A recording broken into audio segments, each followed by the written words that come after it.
안녕하세요. 저는 서울에서 아내와 사는 50대 남자입니다.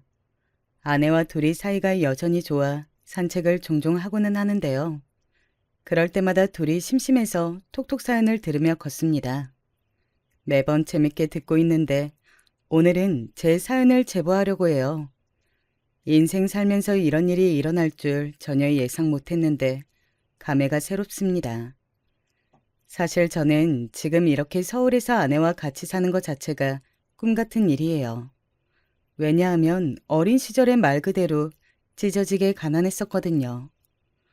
물론 다 가난했던 시절이라 제가 이런 말을 하면 본인들도 가난했다고 하는 분들이 계십니다. 하지만 저는 정말로 가난했었어요. 어느 정도냐면 집에 화장실도 없었고 부엌이라는 공간도 없었습니다. 아니, 그냥 집이라는 구조 자체가 없었어요. 비닐하우스를 개조해서 윤남매가 자랐습니다. 여름에는 오히려 밖이 더 시원할 정도로 더웠고 겨울에는 이불로 온몸을 꽁꽁 싸매도 추워서 동상에 걸릴 지경이었죠. 이렇게 가난하게 사니까 엄마는 그런 우리 가족을 버리고 떠났습니다. 텔레비전에서 영화나 드라마를 보면 엄마가 집을 나갈 때 맛있는 것을 차려놓고 나가는 장면이 있더라고요. 하지만 우리 엄마는 우리 아버지에게 소리를 지르며 너 같은 것과 더 못 살겠다고 하고 집을 떠났습니다. 엄마는 아무도 몰래 떠난 것도 전혀 아니고 대놓고 지긋지긋해서 이렇게는 못 산다고 본인 인생을 찾아가셨어요. 그때가 제가 중학생이었는데 저는 6남매 장남이라 밑으로 동생만 5명이었습니다. 어릴 때는 그런 엄마가 원망스러웠는데 저도 나이가 들고 크면서 어느 정도는 이해가 되기는 합니다. 찢어지게 가난해서 밥을 살 돈도 없어서 남의 집 일을 거들며 살았거든요. 화장실도 없으니 동네 주민회관이나 공용 화장실을 사용하곤 했었죠. 그런 환경에서 자식은 많았으니 저야 첫째여서 괜찮았는데 밑으로 갈수록 동생들은 물려 입을 옷이 전부였어요. 다 해지고 낡아서 꿰매 입는 것도 한계가 있었죠. 입는 것만 문제가 아니고 오히려 제일 문제는 먹는 것이었습니다. 너무 가난해서 쌀은 당연히 살 수가 없었고 어릴 때 우리 가족의 주식은 감자와 고구마였어요. 그것도 겨우 한두 개로 나눠 먹고는 했었죠. 이런 상황에서 어린 동생들은 배가 고프다고 엉엉 우는 날이 많았습니다. 차마 그 광경을 보다 못한 주민들이 아이들 먹이라고 옥수수나 남은 반찬을 주시면 그걸로 버티고는 했죠. 이런 환경이다 보니 엄마는 말 그대로 그런 생활이 지겨우셨을 거예요. 버티기 힘들었고 더 그렇게 살고 싶지 않았겠죠. 그렇게 엄마가 집을 나간 후에 아버지는 한동안 방황을 많이 하셨어요. 본인 능력이 없어서 처자식이 이렇게 됐다고 생각하셨는지 많이 괴로워하셨습니다. 없는 돈으로 소주를 사서 드시고 주정을 부리기도 하셨죠. 아버지가 그렇게 행동하니까 집에는 당연히 들어오는 수입이 전혀 없었습니다. 그때 막내의 나이가 심지어 갓 돌을 지난 아주 어린 나이였어요. 나머지 동생들도 너무 어려서 차마 막내를 집에 둘 수가 없었습니다. 다른 동생들은 그래도 어느 정도 말귀를 알아듣는 나이였는데 막내는 이제 걷기 시작해서 말을 못하는 아이였죠. 그래서 어쩔 수 없이 저는 학교에 막내를 업고 가기도 했습니다. 다행히 그때 담임 선생님이 그런 저를 처음에는 이해해 주셨어요. 막내를 보고 심하게 당황하셨지만 나중에는 그런 막내를 위해 사탕까지 주는 분이셨죠. 담임 선생님은 갓 결혼한 남자 선생님이었는데 자식이 막내랑 동갑이었어요. 그래서 막내를 업고 가도 이해해 주셨습니다. 다만 문제가 하나 있었어요. 특히 오늘 제 사연에서 빠질 수 없는 사람이 있습니다. 친구라고 부르고 싶지도 않은 그 사람의 이름은 바로 박상민이에요. 상민이는 우리 고향 동네 이장 할아버지의 손자였습니다. 옛날에 시골에서 살았던 분들은 아실 텐데 이장의 위력은 생각보다 강합니다. 이장의 말이라면 동네 사람들이 꼼짝도 못했어요. 그리고 우리 동네 이장은 동네에서 제일 부자였기 때문에 사람들이 마치 옛날 조선시대 양반처럼 대했습니다. 동네 사람들 대부분이 농사를 짓고 살았는데 그 밭의 주인이 이장이었거든요. 이런 상황에서 상민이는 유일한 이장 할아버지의 손주였으니 얼마나 오냐 오냐 받으며 자랐겠습니까? 오죽하면 상민이에게 도련님이라고 부를 정도였죠. 상민이는 주변에서 자기를 어려워하고 대단하게 여기는 것을 참 좋아했어요. 그도 그럴 것이 학교에서 선생님들도 촌지를 받고 상민이를 대놓고 예뻐하셨습니다. 잘못한 사람이 상민이어도 무조건 상민이 편을 들었어요. 상민이와 저는 어릴 때는 그래도 조금 친하게 지냈는데 중학교에 올라오면서 사이가 틀어지게 되었습니다. 정확히 말하면 우리 엄마가 상민이네 집에서 일감을 받고 바느질을 했었는데 엄마가 집을 나갈 때 그 옷을 제대로 돌려주지 않고 집을 나갔어요. 그 과정에서 비싼 옷이 방치되어 망가지게 되었고 우리 집은 이장 집안의 미움을 받게 되었습니다. 또 제가 엄마가 나간 뒤로 친구들과 노는 시간을 줄이고 동생들을 돌보면서 어울리지 못하는 날이 늘어났어요. 원래는 같이 놀면서 곤충도 잡고 개울가에 가서 놀기도 했었거든요. 그런데 저는 집에서 동생들을 돌봐야 하니까 같이 노는 날이 적어지게 되었습니다. 집에서 계속 동생들을 챙기느라 학교에 가면 피곤해서 상민이가 같이 놀자고 해도 계속 거절하게 되었어요. 워낙 본이 잘난 맛에 사는 상민이라 엄마가 집을 나간 후에 동생을 업고 학교에 오는 저를 괴롭히기 시작했습니다. 야, 이 거지야. 너는 언제까지 학교에 동생을 데리고 올래? 너희 엄마 집 나갔다며. 그렇게 구질구질하게 살면 나 같아도 집 나가겠다? 이러다 너희 아빠도 집 나가는 거 아니야? 그러면 너 나머지 동생들도 다 학교에 데리고 올 거야? 아니야. 그리고 선생님도 막내 데리고 와도 된다고 하셨어. 우리 막내가 시끄럽게 하는 것도 아니고 조용히 앉아있잖아. 만약 막내가 공부에 방해되면 내가 안 데리고 올 거야. 그러니까 너무 뭐라고 하지 말아줘. 뭐? 너 지금 감히 나한테 명령하는 거야? 이 거지야. 네가 뭔데 나한테 이래라 저래라 행동하는 거야? 너 내일부터 동생 데리고 오지 마. 알겠어? 응? 아니, 너무 갑작스럽잖아. 내가 지금 너 기분 상하게 했다고 갑자기 이러면 당황스러워. 그러지 말고 기분 풀어. 내가 기분 나쁘게 말했다면 미안해.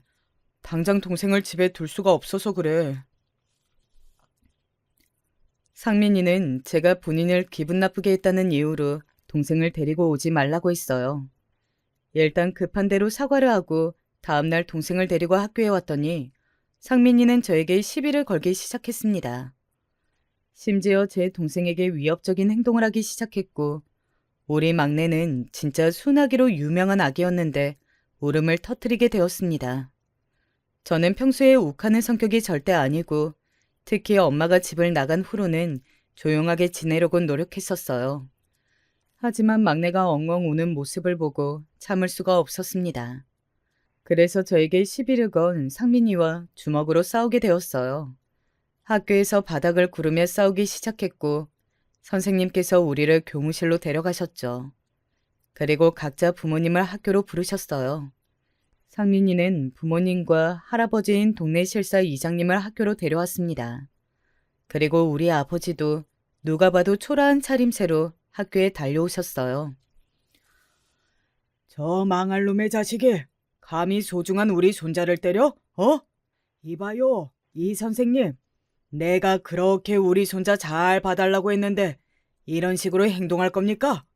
이렇게 나오면 내가 참 곤란해요. 선생님네 아버지 무슨 일 하는지 뻔히 아는데 이렇게 나올 거예요? 아이고, 죄송합니다. 제가 너무 죄송해요. 우리 반 아이들인데 신경을 제대로 쓰지 못했어요. 다시는 이런 일이 일어나지 않도록 주의를 단단히 시키겠습니다.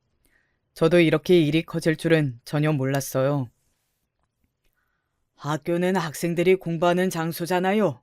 저렇게 동생을 데리고 오는 학생을 가만히 내버려두면 그게 선생 자격이 있는 건가요? 정신 똑바로 차리고 바로 행동하세요. 그리고 너 다시 한번 소중한 우리 손자 손가락 하나라도 건드리면 이 동네에서 고개 못 들고 다닐 줄 알아. 알겠어? 확실. 이장 할아버지의 위력은 생각보다 훨씬 대단했어요. 교무실에 들어와 학교 전체가 울릴 정도로 소리를 바락바락 지르셨습니다. 그러면서 우리 담임 선생님을 포함해서 심지어 교장 선생님한테까지 뭐라 하셨어요. 이장 할아버지가 그렇게 나와도 말리는 사람은 한 명도 없었습니다.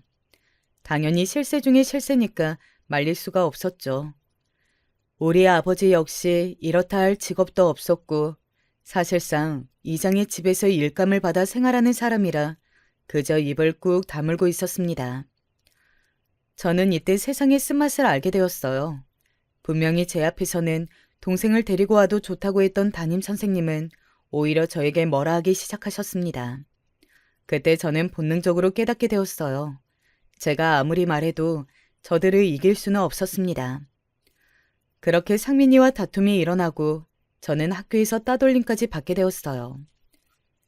저에게 말을 걸면 상민이가 대놓고 직접적으로 괴롭히기 시작했습니다. 이것뿐만 아니라 학교 밖에서도 저와 같이 다니는 게 보이면 그 집에 일감을 주지 않았어요. 당연히 동생을 데리고 학교에 갈 수는 없었고 우리 아버지도 역시 일이 전혀 들어오지 않았습니다. 이런 상황이 너무 억울해서 저라도 오해를 풀고자 상민이에게 다가갔어요.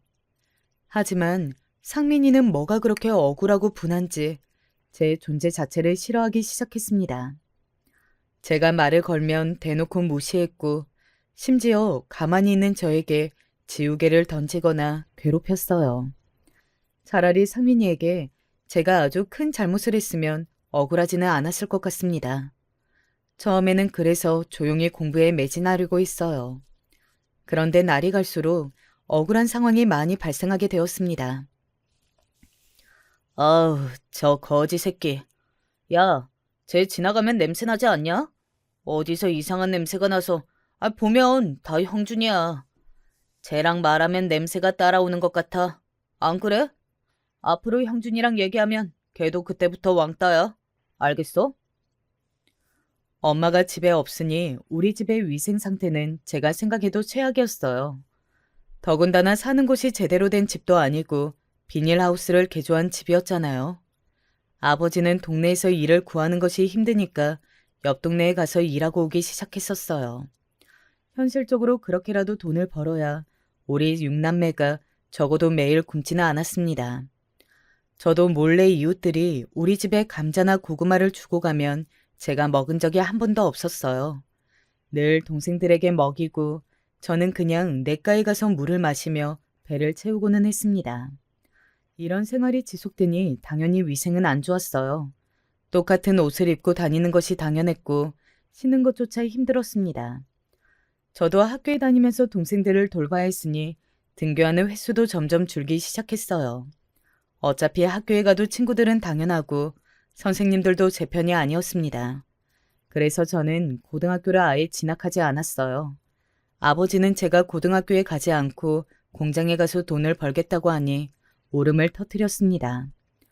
그때가 제가 처음이자 마지막으로 본 아버지가 운 날이랍니다. 하지만 저는 절대 슬픈 감정은 들지 않았어요. 오히려 너무 당연한 결정이었고 고등학교에 가는 것이 무슨 의미가 있나 싶었습니다. 중학교를 겨우 졸업하고 저는 동네에 있는 작은 공장에 일하러 갔어요. 동네에서 조금 떨어진 곳에 있는 공장이었는데 가발을 만드는 곳이었습니다. 어린 저를 받아주지 않겠다고 했지만 빌고 빌어서 겨우 들어갈 수 있었어요. 텃세도 심했고 일도 힘들어서 버티는 것이 너무 힘들었습니다. 하지만 제가 그렇게 맞아가며 돈을 벌면 그 돈으로 동생들이 뭐라도 먹을 수 있어서 좋았습니다. 종일 일하고 집에 오면 어린 동생들이 제가 오기만을 기다리고는 했습니다. 저는 돈 걱정 없이 잘 사는 지금도 그때 동생들의 얼굴이 잊히지 않아요. 쥐꼬리만한 월급을 받아 그 돈으로 동생들 먹일 빵을 사고 옷을 하나 사서 돌려 입혔는데 만약 고등학교에 갔다면 그렇게 살 수도 없었을 겁니다. 현탄하기만 한 삶이 어디 있겠냐마는 인생이 뭐가 그렇게 불공평했던지 이런 생활도 오래가지 않았어요. 고등학교에 가지 않아 상민이를 마주할 기회가 없어서 사실 편했습니다. 그런데 워낙 좁은 동네라 오며 가며 보는 날이 많았어요. 그러면서 자연스럽게 제가 가발 공장에서 일한다는 사실을 상민이가 알게 되었습니다. 상민이는 고등학교에 가서도 여전히 양아치들과 어울리며 질 나쁜 생활을 계속해서 하고 있었어요. 부모님과 이장할아버지의 과잉 보호 아래 왕자님처럼 살고 있었죠. 길에서 마주치면 상민이는 대놓고 저에게 시비를 걸거나 지나가지 못하게 길을 막고는 했습니다. 하지만 어차피 저는 학교에 다니는 학생도 아니었고 공장에서 적은 돈이지만 돈을 벌고 있어서 나름 마음의 여유가 있었어요. 또 상민이와 얽히면 좋은 일이 일어나지 않는다는 것도 알고 있었습니다. 그래서 아무리 저에게 시비를 걸어도 애써 모른 척하며 지냈어요. 그러다 사건이 하나 터지게 되었습니다. 제가 6남매 중 장남이라 동생이 5명이나 있다고 했잖아요. 그중 둘째가 여자였는데 저보다 2살 어렸어요. 저는 제가 고등학교에 진학하지 않은 것이 진짜 괜찮았는데 동생들은 꼭 고등학교에 가길 원했습니다. 그래서 더 공장에서 열심히 일한 것도 맞아요. 공장 직원들이 저보다 다들 형이고 텃세가 많이 힘들었지만 동생들과 힘들게 다른 동네까지 가서 일하는 아버지를 보고 버틴 거였습니다. 그런데 동네에서 고등학교는 유일하게 하나 있었어요. 사건은 거기로 둘째 여동생이 진학하게 되면서 일어났습니다. 운명의 장난인지 둘째 동생에게 상민이가 관심을 표하기 시작했어요. 둘째 동생이 유달리 외모가 뛰어나서 어렸을 때부터 인기가 많았거든요. 그런데 사춘기가 지나며 외모가 더욱 예뻐져서 동네에서 남자아이들이 많이 좋아했습니다. 상민이 역시 거기에 해당이 되었어요. 하지만 둘째 동생은 상민이 때문에 저와 아버지가 얼마나 고통을 받았는지 잘 알고 있었습니다. 그래서 상민이를 싫어했고 사건은 그렇게 발생하게 되었어요. 어느 날 공장에서 돌아왔더니 둘째 동생이 울고 있었습니다. 미순아, 왜 그래? 무슨 일이야? 오빠한테 말해봐. 혹시 누가 괴롭히는 거야? 배고파서 그래? 아버지 없을 때 오빠한테 말해. 내가 해결할 수 있는 거면 해결할게. 제가 아무리 달래도 동생은 입을 꾹 다물고 말하지 않았습니다. 그런데 둘째의 옆에서 셋째가 어렵게 얘기를 꺼냈어요. 둘째가 말렸지만 셋째는 기를 쓰고 말하기 시작했습니다. 오빠, 언니 진짜 불쌍해. 자꾸 그 상민이 오빠가 언니한테 학교 끝나고 놀러 가자고 하고 우리 집까지 와서 놀자고 해. 그 오빠는 이제 고등학교 3학년인데 공부도 안 하나 봐. 왜 그렇게 우리 언니를 쫓아다녀? 심지어 언니가 싫다고 했더니 거지라고 하더라. 저는 이 말을 듣고 화가 머리끝까지 나기 시작했습니다. 저한테 거지라고 놀리는 것은 하도 많이 들어서 아무렇지도 않았어요. 그런데 제 동생들을 곤란하게 하는 모습을 보고 참을 수가 없었습니다. 제가 화가 나자 둘째는 저를 말렸지만 그런 동생들을 뒤로하고 이장 할아버지네 집으로 달려갔습니다. 그리고 딱 그 집 앞에서 상민이를 마주치게 되었어요. 저는 아무 생각도 하지 않고 그냥 그런 상민이를 보고 다짜고짜 가서 얼굴에 주먹을 꽂았습니다. 당연히 상민이는 바닥에 나뒹굴었고 그렇게 우리는 다시 한번 길거리에서 뒹굴며 싸우게 되었어요. 공장을 다니며 험한 일을 많이 겪어서 저는 맷집이 아주 강했었어요. 그래서 상민이와 싸우는 게 초반에는 힘들지 않았습니다. 저에게 밀리기 시작하자 상민이는 괴성을 지르며 도와달라고 소리치기 시작했어요.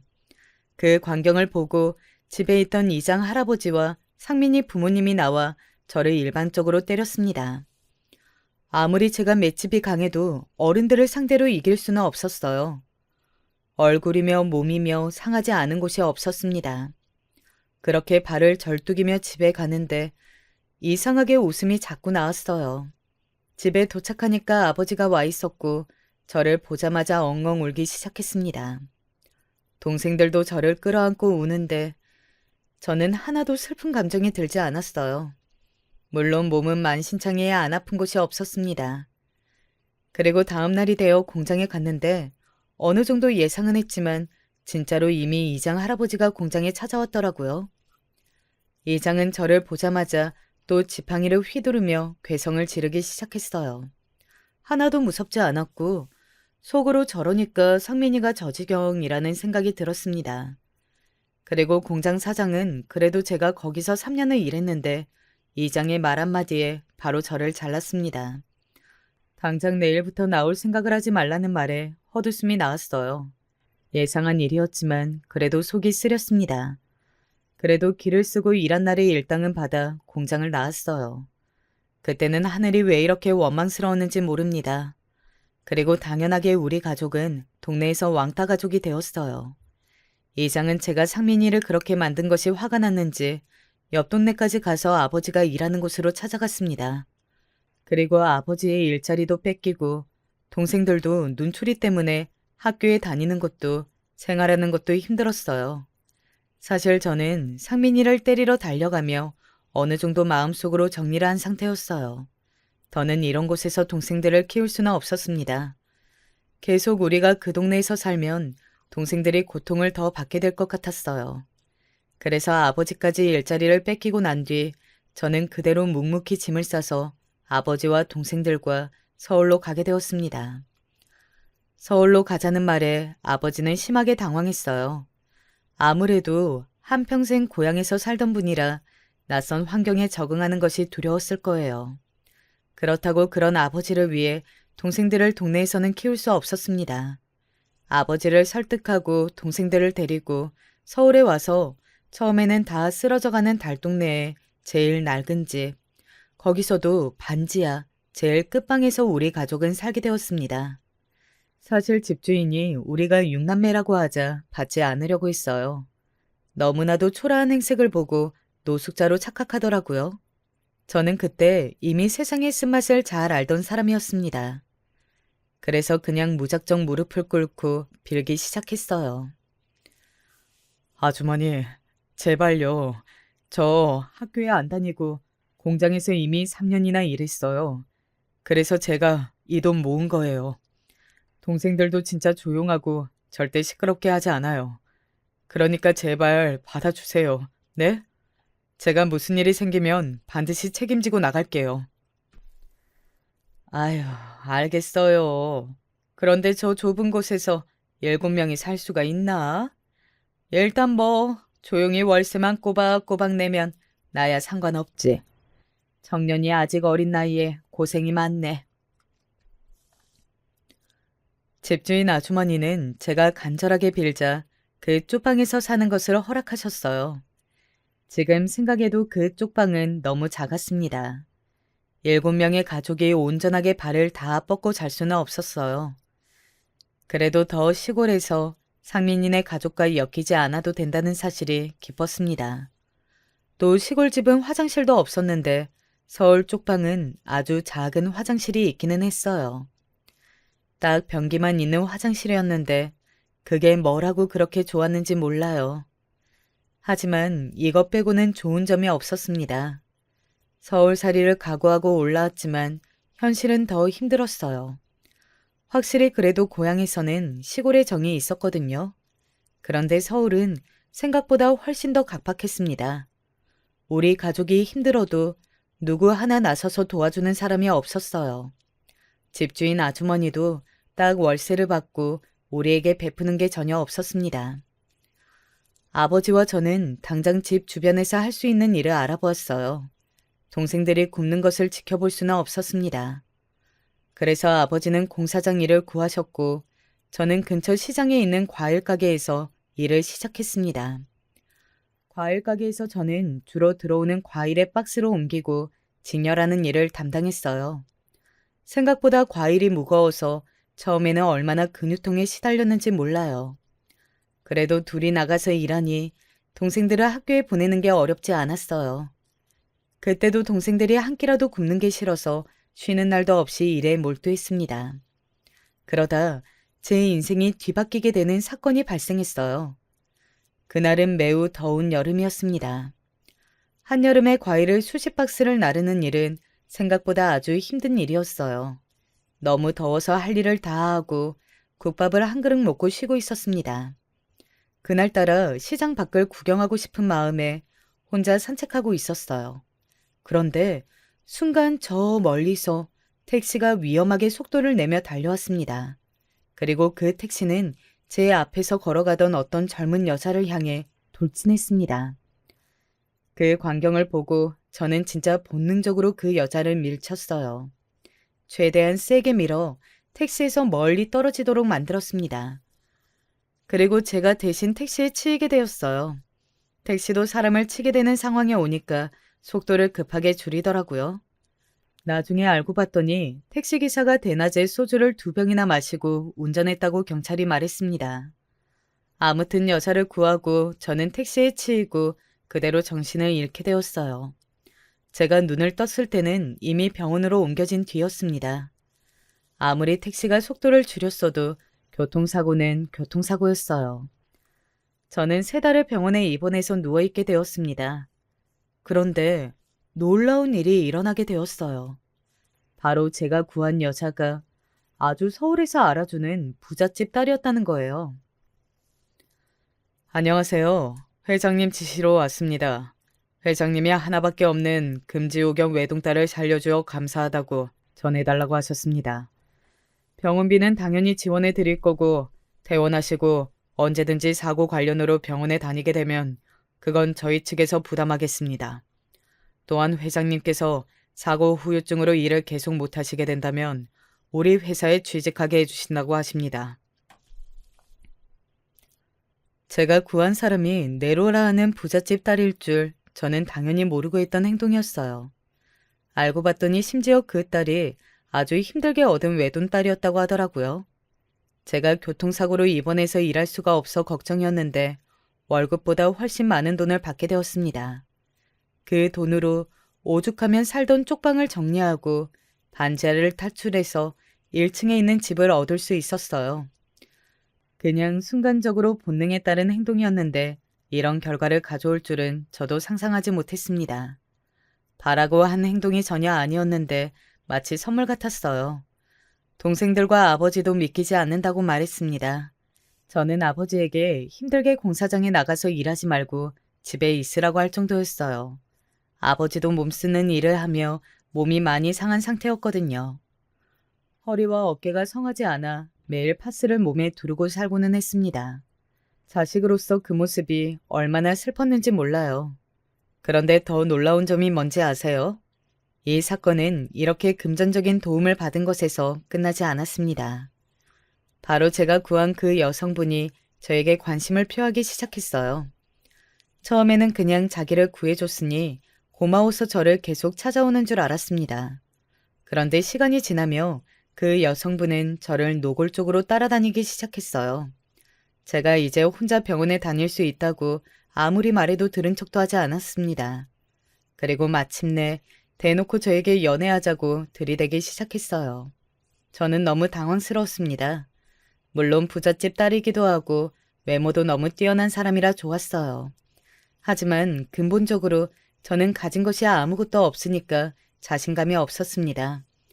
그런데도 여성분은 제가 마치 백마탄 왕자님처럼 느껴졌다고 하며 다가왔어요. 그렇게 우리는 연애를 시작하게 되었습니다. 연애하면서 여자친구에 관한 사랑은 더 커지기 시작했어요. 생각보다 훨씬 다정하고 밝은 사람이었습니다. 그래서 동시에 제 부족함에 대해 더 깨닫게 되었어요. 사실 그리고 제가 교통사고 후유증으로 다리를 절게 되었거든요. 아주 심각하게 목발을 짚거나 평생 휠체어를 타고 다녀야 하는 수준은 아니었습니다. 하지만 온전하게 2발로 걷지는 못하는 상태였어요. 누가 봐도 다리를 저는 사람이었죠. 많이 고통스럽지는 않았는데 제 아픔보다 남들의 시선이 견디기 더 힘들었어요. 이거랑 관련한 비용은 여성분의 아버지가 당연하게 돈을 내주셨어요. 그리고 위로금도 많이 주었습니다. 그 비용으로 우리 동생들은 돈을 걱정하지 않고 학교에 다닐 수 있었습니다. 모른 척할 수도 있었는데 진짜 고마우신 분들이었어요.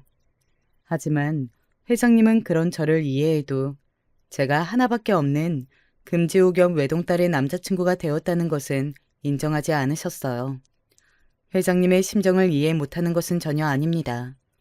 회장님은 제가 다쳐서 입원했을 때는 일이 바빠 저를 보러 오지 않으셨어요. 그런데 제가 따님과 연애한다는 말에는 저를 직접 찾아오셨습니다. 그리고 정중하지만 확실하게 말씀하셨어요. 자네가 대단한 청년인 것은 나도 인정하네. 그리고 우리 성희를 구해준 것도 너무 고마워. 평생 이 은혜는 잊지 않고 자네 가족이 돈 걱정 없이 살도록 해주겠네. 하지만 그렇다고 우리 딸과 결혼하는 것은 반대야. 우리 성희는 하나밖에 없는 자식이라네. 내 말이 무슨 뜻인지 자네는 똑똑하니까 이해할 거라 믿네. 회장님은 저를 괴롭혔던 이장 할아버지와는 완전히 다른 말투와 행동이었어요. 그래서 슬프지만 저는 여자친구에게 이별을 고하게 되었습니다. 당연히 아름답고 밝고 긍정적인 여자친구를 계속 만나고 싶었어요. 하지만 그건 제 욕심이었습니다. 그래서 더 만나는 것은 무리라고 말했어요. 그런데 그때 제 여자친구는 저와 절대 헤어질 수 없다며 무려 단식 투쟁을 하게 되었습니다. 금지 오겹 외동딸이라 여자친구의 집에서는 당연히 난리가 났대요. 여자친구가 애초에 이런 식으로 부모님의 말씀을 거역하는 것이 처음이라고 하더라고요. 그 사실을 저는 회장님을 통해 듣게 되었어요. 여자친구의 단식 투쟁에 화가 난 회장님이 저를 아예 집으로 불렀거든요.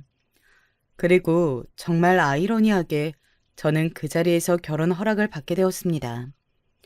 이게 도대체 어떻게 된 건지 궁금하시죠? 회장님이 기사를 보내서 그 차를 타고 회장님의 집으로 가게 되었어요. 여자친구가 네로라 하는 부잣집이라는 것은 저도 이미 알고 있었습니다. 그런데 막상 도착해서 대문 앞에 서니까 집의 크기 자체가 위압감이 들었어요. 아니, 우리 가족 7명이 평생 일해도 이런 집에서는 못 살 것 같았습니다. 순간 그냥 들어가지 말까 생각했던 것도 사실이에요. 하지만 이왕 여기까지 왔으니 문을 열고 들어갔습니다. 여자친구는 거실 소파에 앉아 있었어요. 저를 보자 환하게 활짝 웃더라고요.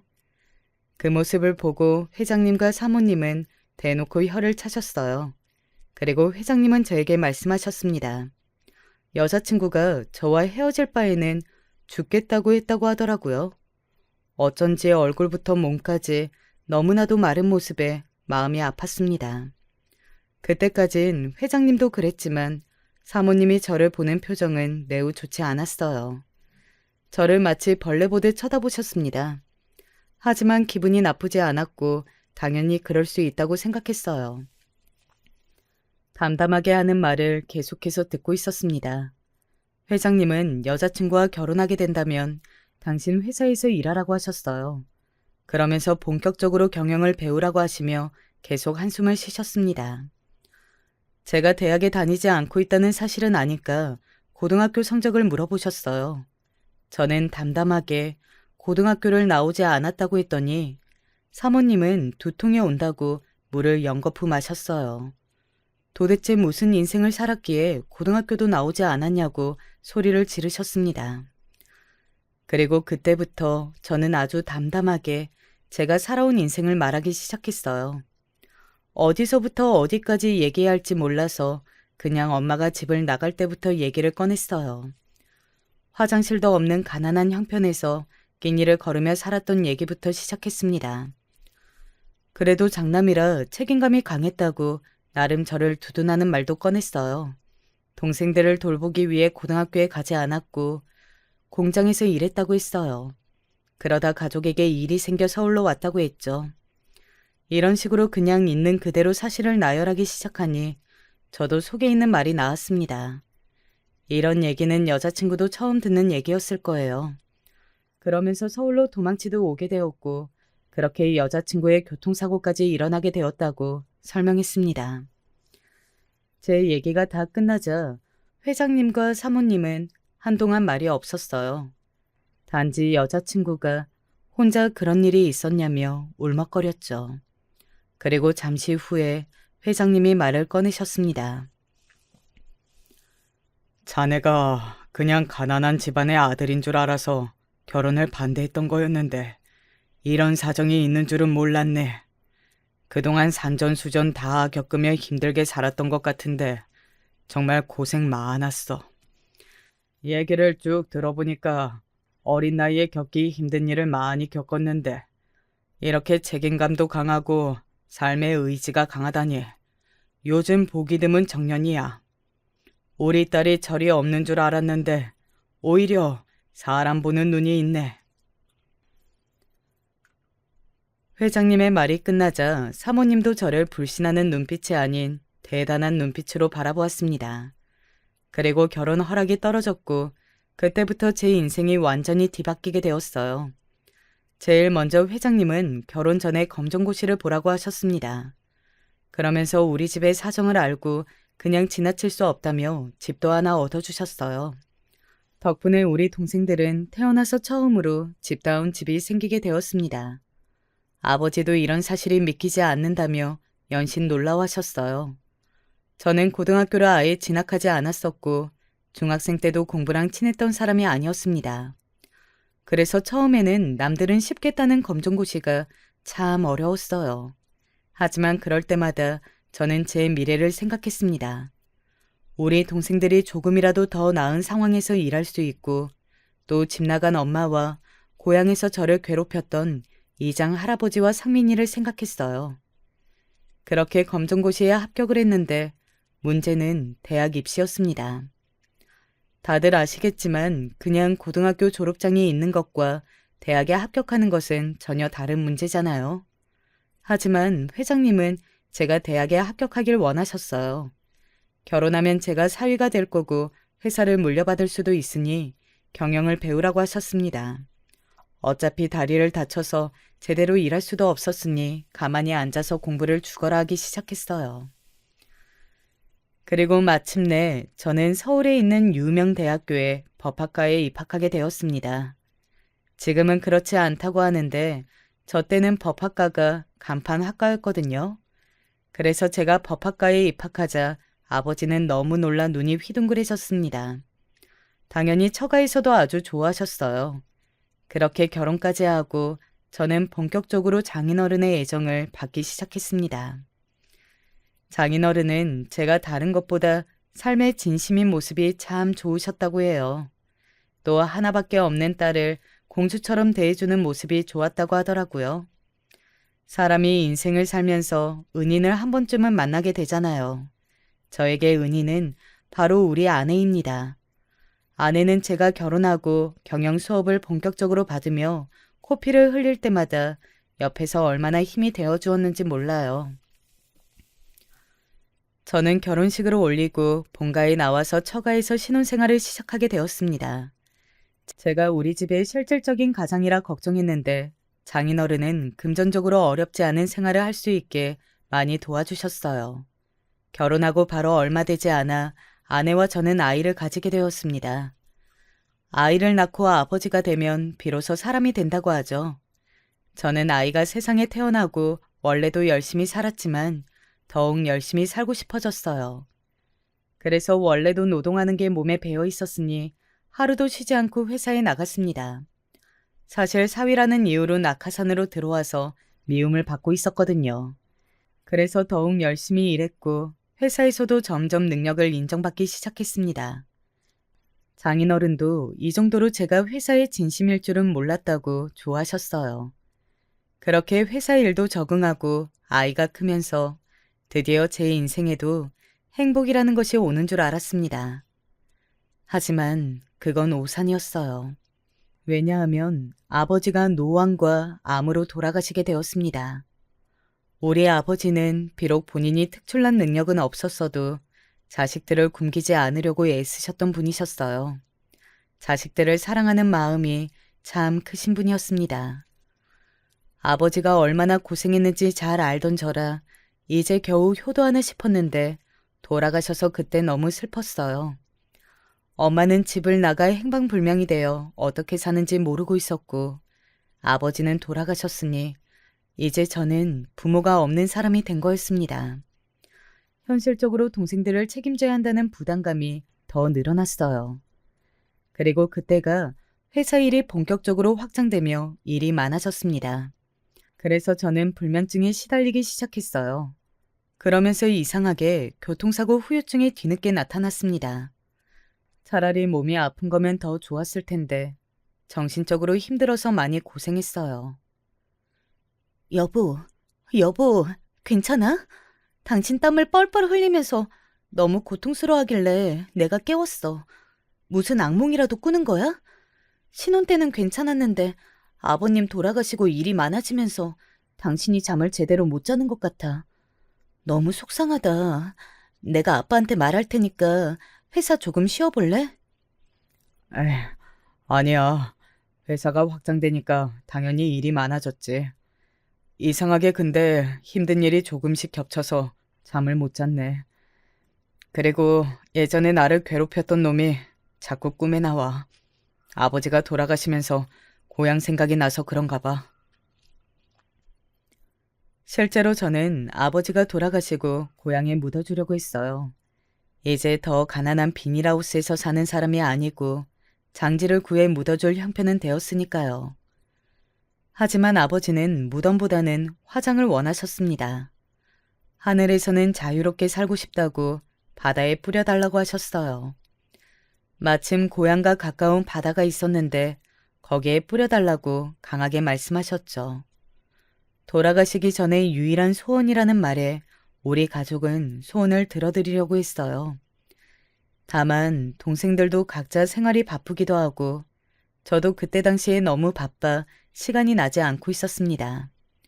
겨우 날짜를 정했는데 그러고 나니까 고향에 관한 생각이 계속해서 머리를 맴돌고 있었어요.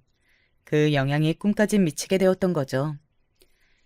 힘들게 상민이에게 당하면서 살았던 기억이 시간이 지나면서 잊혀질 줄 알았는데 전혀 그렇지 않았어요. 오히려 꿈까지 나올 정도로 피폐해지기 시작했죠. 아내도 제가 이미 다 말해서 그 사실을 알고 있었어요.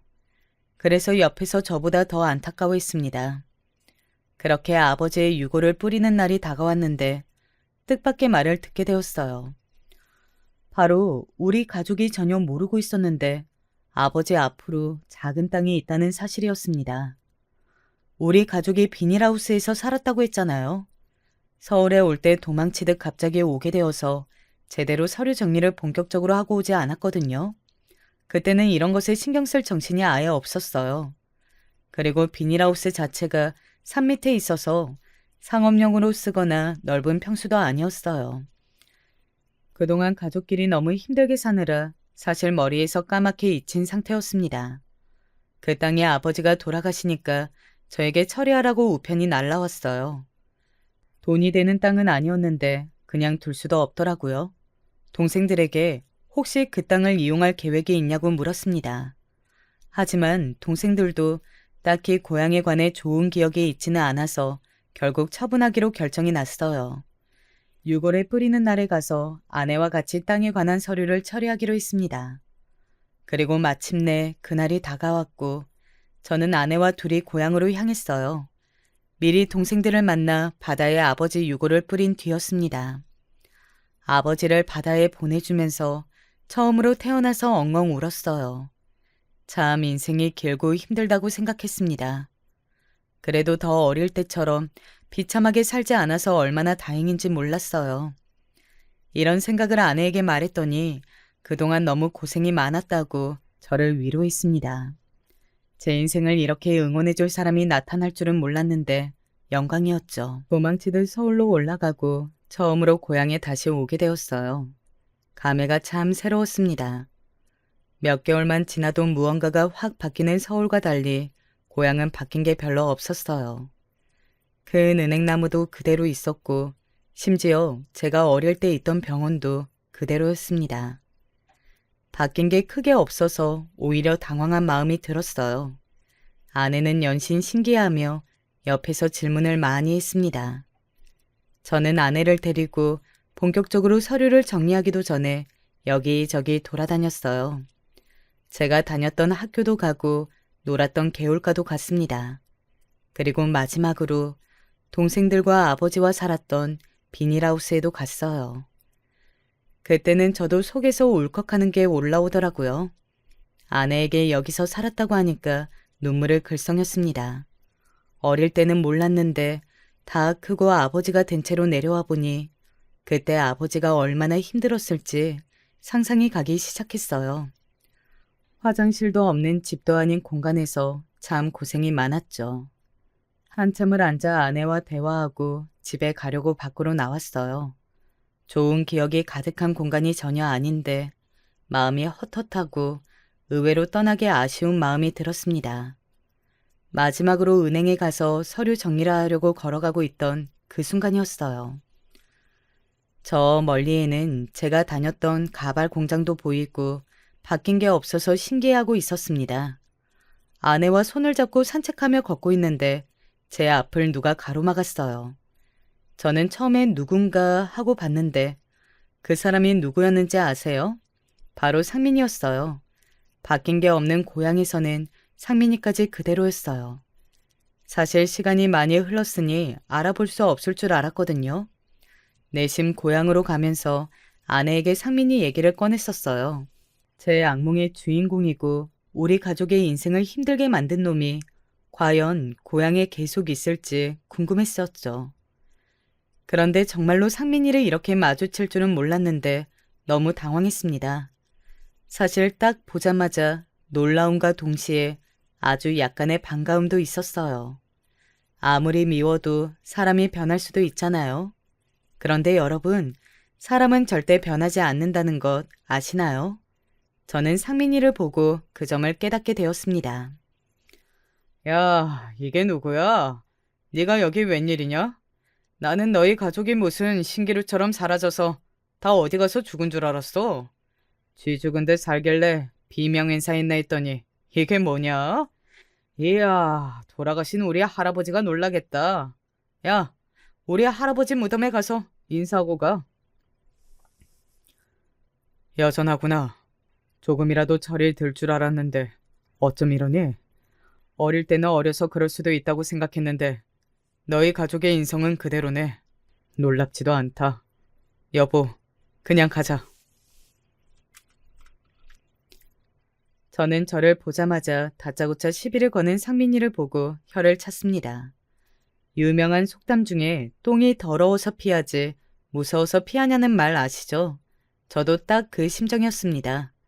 상민이와 1초도 더 엮이고 싶지 않았어요. 그래서 아내를 데리고 그 자리를 뜨고 싶었습니다. 하지만 상민이는 제 생각보다 훨씬 악질이고 나쁜 인성의 소유자였어요. 저 같으면 그냥 그 자리를 떠나는 것을 보면 보낼 것 같았는데 상민이는 상당히 위협적으로 행동하기 시작했습니다. 뭐? 아내? 야, 와엄마, 너 같은 찌질이도 결혼했네? 어? 저기요, 얘랑 결혼했어요? 이렇게 예쁜 분이 도대체 뭐가 부족해서 얘랑 결혼했어요? 어라? 지금 보니까 다리도 저네? 다리 저는 놈이랑 결혼하면 얼마나 불행해요? 그러지 말고 지금이라도 이혼하고 저랑 살죠? 상민이는 선을 넘는 발언을 하기 시작했어요. 저도 더 참을 수가 없더라고요. 아무리 그래도 사람이 할 말이 있고 못할 말이 있잖아요. 상민이는 그 정도를 모르는 것 같았습니다. 심지어 상민이는 갑자기 과도하게 행동하며 품 안에서 지갑을 꺼냈어요. 그러면서 명함을 꺼내 아내에게 건넸습니다. 얼떨결에 아내는 명함을 받았어요.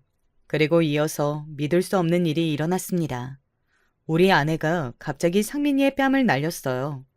아내는 절대 누군가를 때리거나 혹은 나쁜 말을 한 적이 전혀 없는 착한 사람이에요. 그런데 그런 사람이 사람의 뺨을 때리다니? 저는 너무 놀랐어요. 하지만 아내는 아주 당당했습니다. 상민이가 뺨을 맞고 아내에게 달려들어 제가 그 앞을 가로막았죠. 그렇게 예전처럼 상민이와 또 바닥을 뒹구는데 아내의 말을 듣고 상민이는 몸부림을 멈추었습니다. 아, 진짜 기가 막혀. 저기요, 아저씨. 당신이 뭔데 우리 남편한테 그런 막말을 해? 뭐 얼마나 잘난 놈인가 싶어서 가만히 있었는데 별것도 아니네. 대통령이 이래도 웃긴 판에 뭐 이런 꼴랑 조그만 회사 아니지. 사무실 하나 운영한다고 잘난 척이야? 당신 내 남편하고 우리 아빠 회사 어딘지 알아? 어? 당신 정도 사회에서 죽이는 거 일도 아니야. 아내가 악을 쓰며 말하자 상민이는 오히려 되물었어요. 뭐가 그리 잘났냐는 말에 아내가 당당하게 지갑에서 명함을 꺼내 상민이에게 던졌습니다. 땅에 떨어진 명함을 확인한 상민이는 말 그대로 얼굴이 허옇게 질렸습니다. 명함을 보고 상민이는 말을 더듬으며 저에게 물었어요. 너 진짜야? 진짜? 네가 여기 전무라고? 너 이 새끼 가진 것도 하나 없으면서 어떻게 된 거야? 어? 야, 그럼 진작 말하지. 내가 너 이렇게 잘 나갈 줄 알았어. 하하. 어릴 때 우리 친했던 거 알지? 아우, 오랜만에 고향 온 이유가 있었네. 상민이는 너무나도 뻔뻔하게 행동하기 시작했어요. 방금 전까지 저와 바닥을 구르며 싸웠던 것은 까먹은 것인지 대놓고 들러붙기 시작했습니다. 기가 막혀 가만히 보고 있었는데 상민이는 진심으로 우리 부부에게 매달렸어요. 알고 봤더니 상민이는 집안 자체가 망해서 빚더미더라고요. 우리에게 들러붙으면 콩고물이 떨어질 줄 알았는지 아예 태도를 바꾸었습니다. 당연히 저는 그런 상민이와 더 같이 있고 싶지 않았어요. 아내 역시 그냥 그 자리를 뜨자고 하더라고요. 그렇게 상민이를 뒤로하고 차에 타서 서울로 다시 오게 되었습니다. 상민이는 끝까지 우리 부부를 놓치기 싫어했어요. 달려와서 제 바짓가랑이를 붙들기도 했습니다. 대놓고 돈을 빌려달라는 소리를 하는 모습에 할 말이 나오지 않았습니다. 이런 놈이 뭐라고 어릴 때 그렇게 무서워했는지 억울한 마음도 들었어요. 아내는 서울로 올라오는 내내 제 악몽의 주인공인 상민이에게 뺨 한 대로는 모자랐다며 말했습니다. 그리고 서울에 와서 동생들을 불러 모아 있었던 일을 전했어요. 동생들도 너무 통쾌하고 잘했다고 하더라고요. 여러분, 여기까지가 제가 준비한 사연입니다. 예전에는 고향을 생각하면 억울하고 어딘가 불편한 마음이 가득했었어요. 그런데 상민이를 만나 복수하고 오니 이제는 완전히 편안한 상태가 되었습니다. 저도 예전처럼 악몽을 꾸거나 그런 증상도 아예 사라졌어요. 요즘엔 아내와 함께 행복하게 살며 아이를 키우고 있습니다. 장인어른의 회사도 열심히 다니고 있어요. 장인어른이 곧 저에게 경영권을 넘기고 쉬고 싶다고 하시더라고요. 너무 가난해서 밥도 못 먹던 제가 한 회사의 회장이 되다니 감회가 새로워요. 저를 죽어라 괴롭히던 상민이네 집안은 망할 대로 망했더라고요. 이런 것을 보면 분명히 하늘이 나쁜 사람들을 지나치지 않는 것 같습니다. 저는 남은 인생을 우리 가족과 행복하게 살도록 하겠습니다. 제 사연 들어주셔서 정말 감사합니다. 여러분도 행복한 인생 사시길 진심으로 기원하겠습니다. 제가 진짜 참고 참았지만 도저히 어처구니가 없고 화가 나서 최근에 일을 하나 벌였습니다. 그런데 남편이 저보고 잘못했다고 그러는데 저는 제가 잘못했다는 말 자체가 용납되지 않기 때문에 이렇게 다른 분들에게라도 의견을 묻고 싶어 사연을 보내봅니다. 저는 남편과 결혼한 지 10년이 지났어요.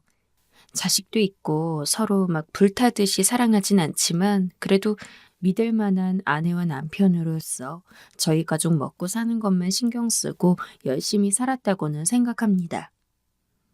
그리고 당연히 남편의 아내로서 시부모님도 극진히 모셨어요. 다른 시댁 가족들에게도 언제나 친절히 대했죠. 특별히 관계가 아주 좋은 시댁 며느리 관계는 아니긴 했지만 그래도 별 문제 없이 그럭저럭 무난한 며느리와 시댁 관계라고 자부해요.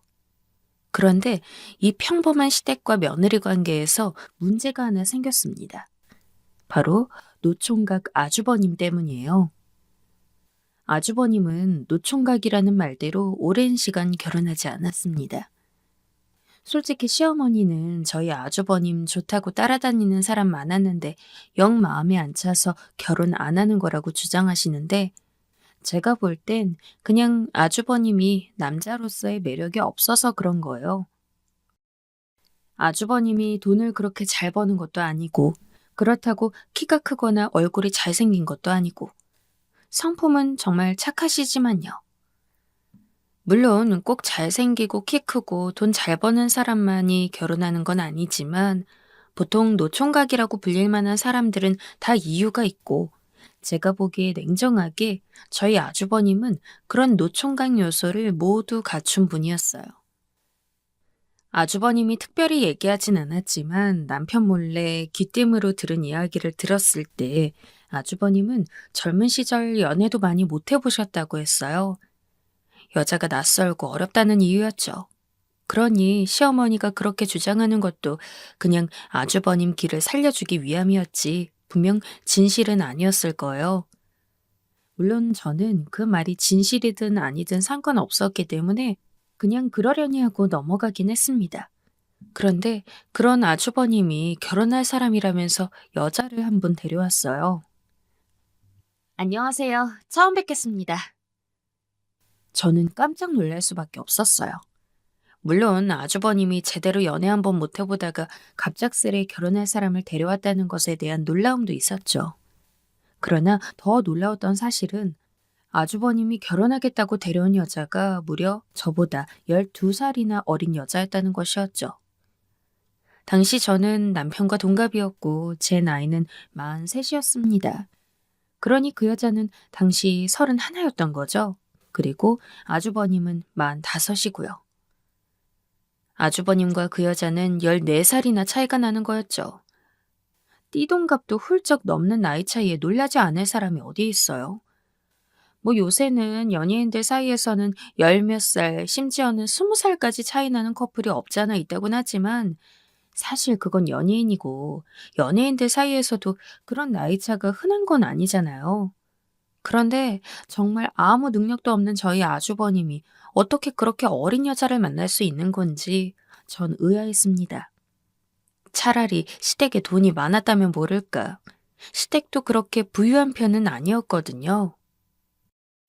어머, 제 형님 되실 분이구나. 반가워요.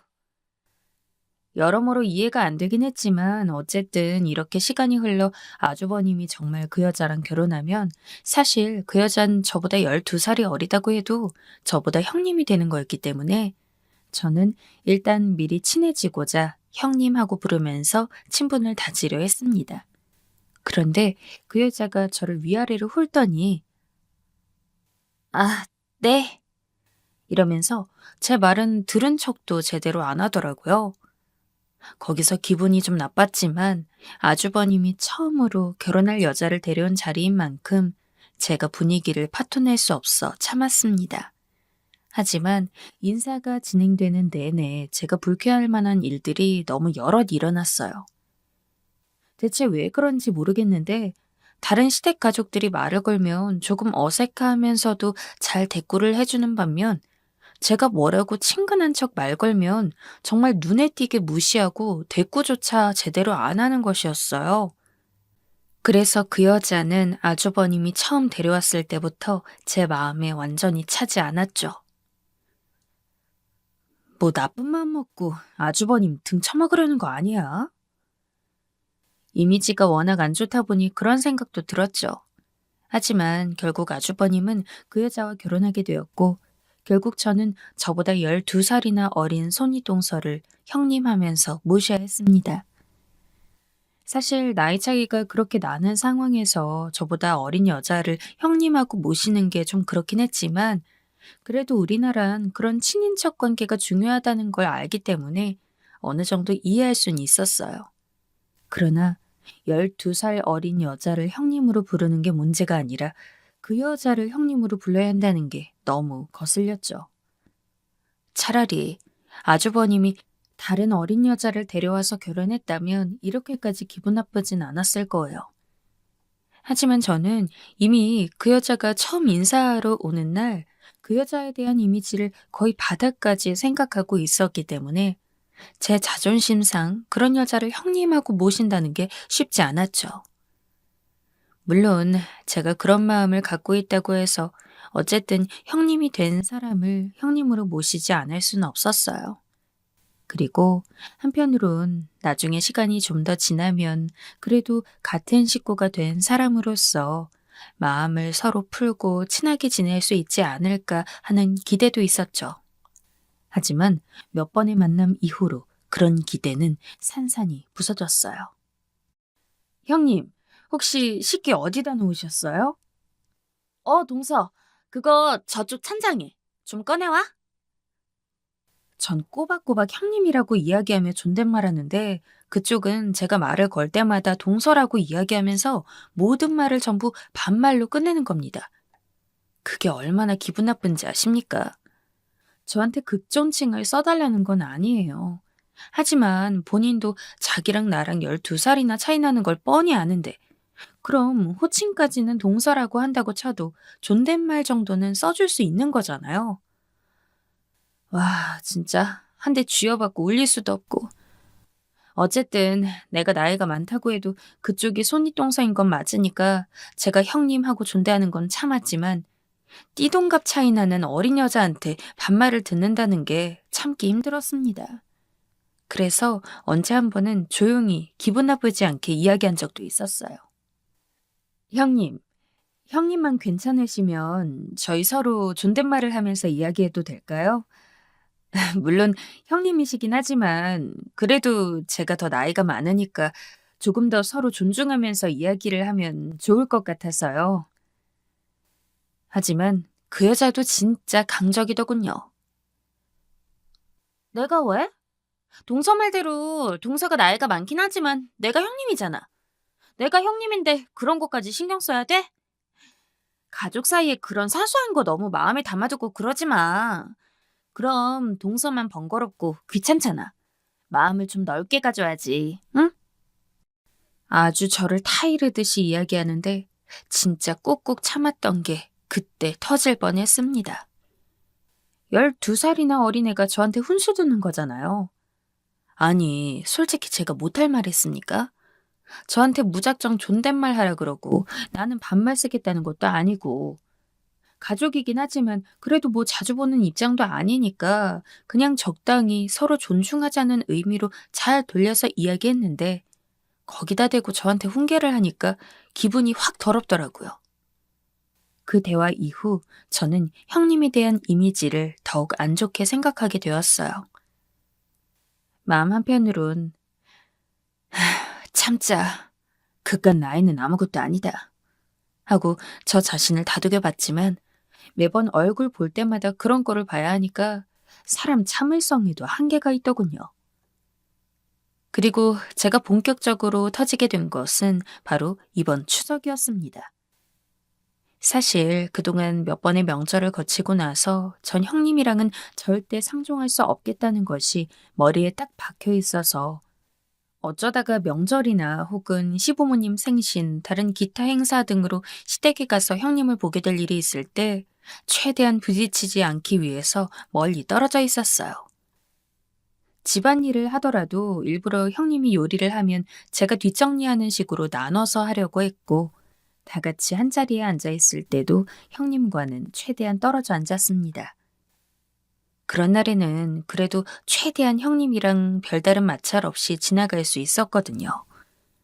하지만 진짜 이번 추석에는 무슨 애군이 끼었는지 시어머니가 평소에는 아무런 말도 안 하다가 이번 추석에 갑자기 저희 둘이 같이 요리를 하라 그러질 않나. 누가 보면 저희들을 붙여놓지 못해 안달난 사람인 것처럼 굴더라고요. 시어머니가 그렇게 이야기하시니 저도 하는 수 없이 형님과 함께 일해야 했습니다.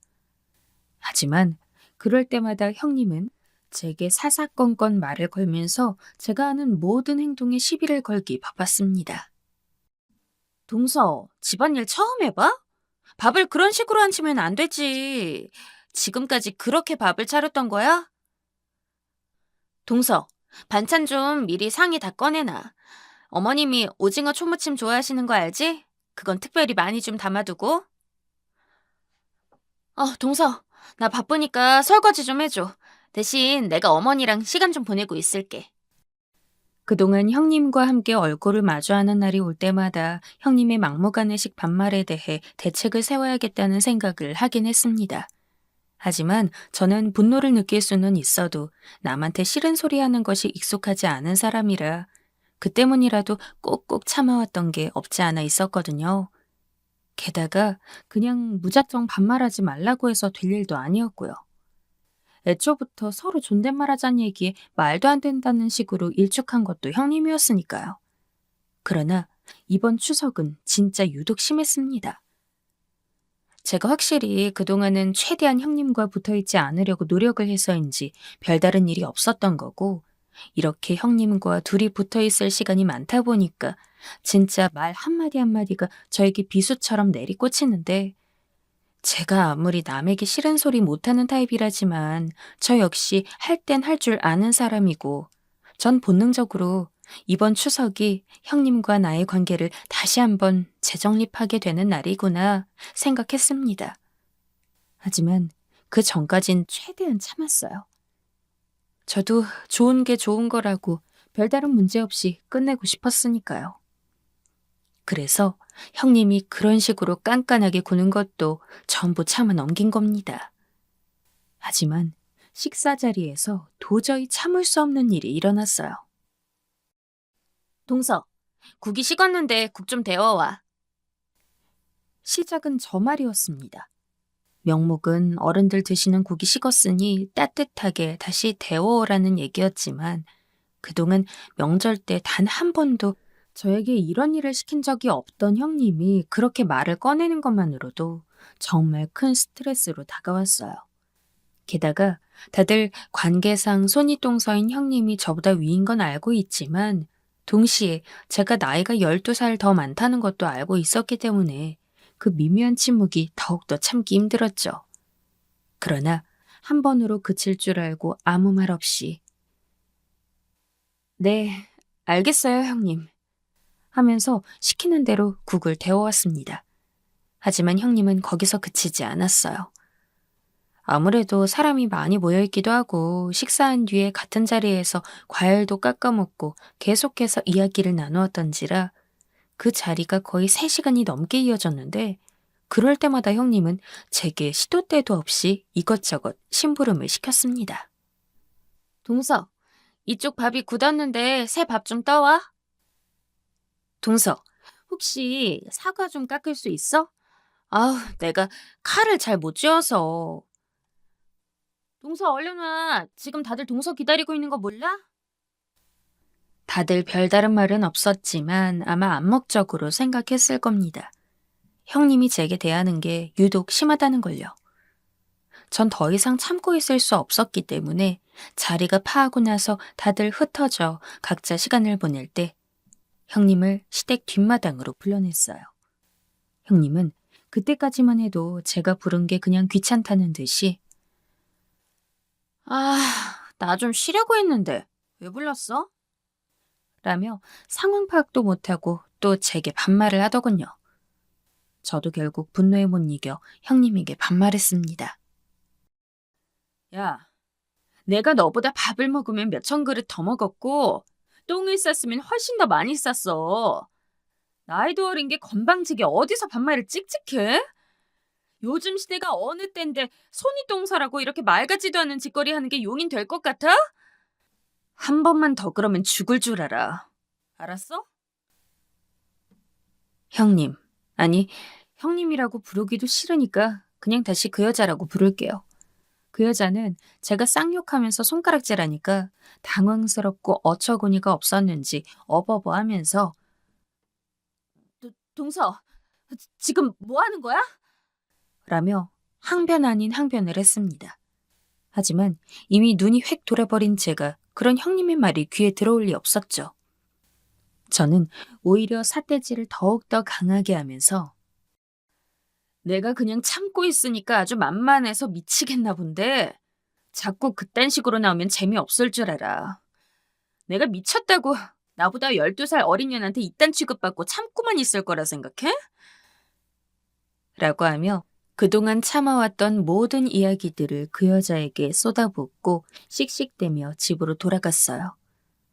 갑작스럽게 옷을 챙겨 입고 집을 가겠다는 제 행동에 제 남편은 물론이고 모든 시댁 식구들이 놀랐지만 전 그런 모습에 일일이 대꾸하며 왜 화가 났는지, 왜 집에 가려는지 이야기하고 싶은 생각이 하나도 없었죠. 저를 무리한 사람으로 봐도 상관없었어요. 더 이상 그 여자랑 같은 공간에 있고 싶지 않았으니까요. 제가 집에 도착하고 얼마 지나지 않아 남편이 바로 제 뒤를 따라왔는지 현관문이 열리는 소리가 들렸습니다. 당신 대체 왜 그래? 그리고 형수님한테 무슨 이야기를 한 거야? 왜? 그 여자가 뭐라고 해? 그 여자라니. 당신, 형수님한테 왜 그렇게 얘기해? 당신 그렇게 가고 나서 형수님이 우리한테 무슨 일 있었는지 다 얘기했어. 당신이 갑자기 형수님을 뒷마당으로 부르더니 욕을 하면서 뭐라고 했다면서. 엄마 진짜 화 많이 났어. 빨리 사과드려. 뭐? 내가 갑자기 욕을 해? 내가 아무 이유도 없이 욕한 줄 알아? 솔직히 그 여자가 꼰지르는 것도 예상 안 한 건 아닙니다. 그리고 분명히 일러바칠 때 자기가 잘못한 건 쏙 빼고 교묘하게 제가 한 짓만 부풀려서 얘기할 거라고도 생각했어요.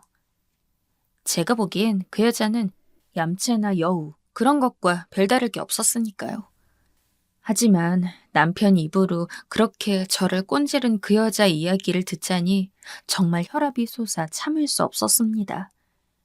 그새를 못 참고 쪼르르 가서는 일러 바치는 것도 어처구니 없었고 솔직히 다른 때야 시댁 식구들이 몰랐으니까 모른다 치더라도 이번 추석만큼은 그 여자가 얼마나 저한테 선 넘었는지 다 같이 봤는데 그럼에도 불구하고 그저 그 여자가 제 손윗동서라는 이유만으로 제가 모든 것을 참고 넘어가기를 바라는 시댁 식구들의 행태도 짜증이 났습니다.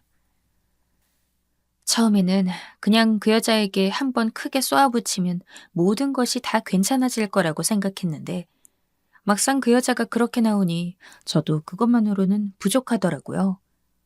결국 저는 아주버님을 찾아가기에 이르렀죠. 사실 제가 초반에 아주버님에 대해 신랄하게 평가를 하긴 했지만 그럼에도 아주버님의 인성 하나는 그 어떤 사람보다도 좋은 분이었어요. 그래서 저도 현실적으로 객관적인 조건만 봤을 때 아주버님이 좋은 남편감이 아니고 그래서 노총각이라고 말씀드리긴 했지만 그걸 제외하고 사람의 성격이나 심보 같은 것만 보면 저희 아주버님만큼 괜찮은 사람은 없거든요. 제가 남편과 결혼했을 때도 저를 가장 많이 챙겨준 시댁 식구가 바로 아주버님이었습니다. 그래서 전 결혼하고 나서도 다른 시댁 식구들한테는 의무적인 행동을 제외하고는 제가 먼저 선심 쓴 일이 없었지만 아주버님만은 달랐어요. 아주버님은 오래도록 결혼을 하지 못한 게 안쓰럽기도 해서 제가 반찬도 자주 챙겨드렸거든요. 아주버님께 연락하자 역시나 아주버님은 제가 어떤 부분에서 화가 났는지 명확히 알고 계셨습니다. 사실 아주버님 입장에선 그 여자가 아내이기 때문에 아내 편을 들 수 있었지만 워낙 아주버님이 현실적이고 냉정하게 상황을 보시는 분이기도 하고 그만큼 저에 대한 개인적인 정도 있는 분이라 제가 화가 난 것에 대해 이해를 하시더라고요. 재수 씨, 내가 미안해. 아내가 그런 식으로 재수 씨 속 긁는 거 나 알고 있었는데 이렇게까지 심한 줄은 몰랐어. 아니에요. 아주버님이 무슨 잘못이 있어요. 아주버님은 나름대로 저 생각해 주신 거 다 알아요. 형님이 문제죠. 제가 예전에 형님한테 서로 존중하자는 의미로 같이 존댓말 쓰자고 한 적이 있었는데 그거 거부한 것도 형님이에요. 솔직히 아주버님 생각해서라도 그런 식으로 형님한테 무리하게 굴고 싶진 않았는데 저도 정말 참을 수가 없어서 그랬어요. 제가 더 죄송해요, 아주버님. 아유, 아니야. 재수 씨가 뭐가 죄송해. 나도 어제 좀 놀라긴 했지만 아내 행동하는 거 보니까 그동안 재수 씨가 얼마나 힘들었을지 눈에 보이더라. 그래, 잘했어.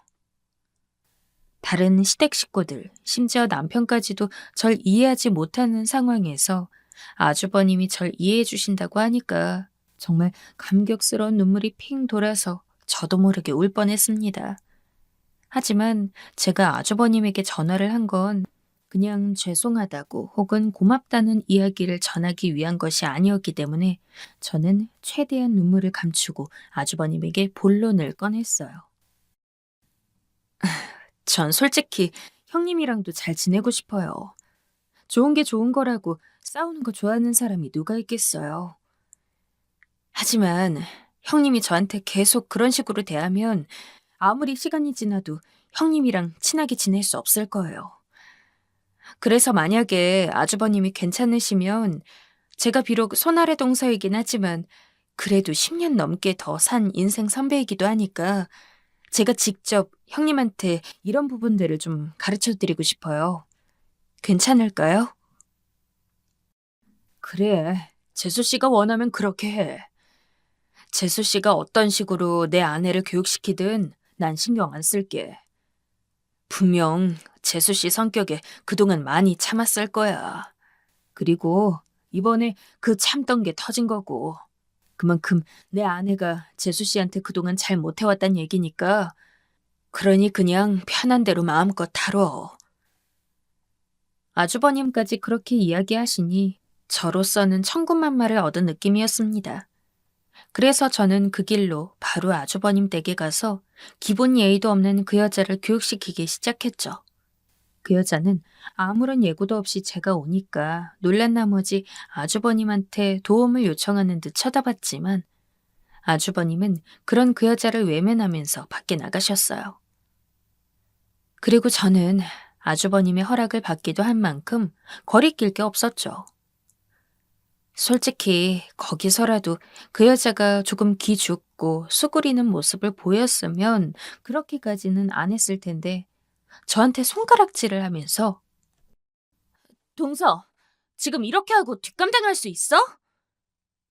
라며 적반하장으로 화를 냈는데 이건 어지간해서는 그냥 말로 들을 사람이 아니다 싶어서 그냥 머리털을 잡고 다 뽑아버릴 기세로 당겼습니다.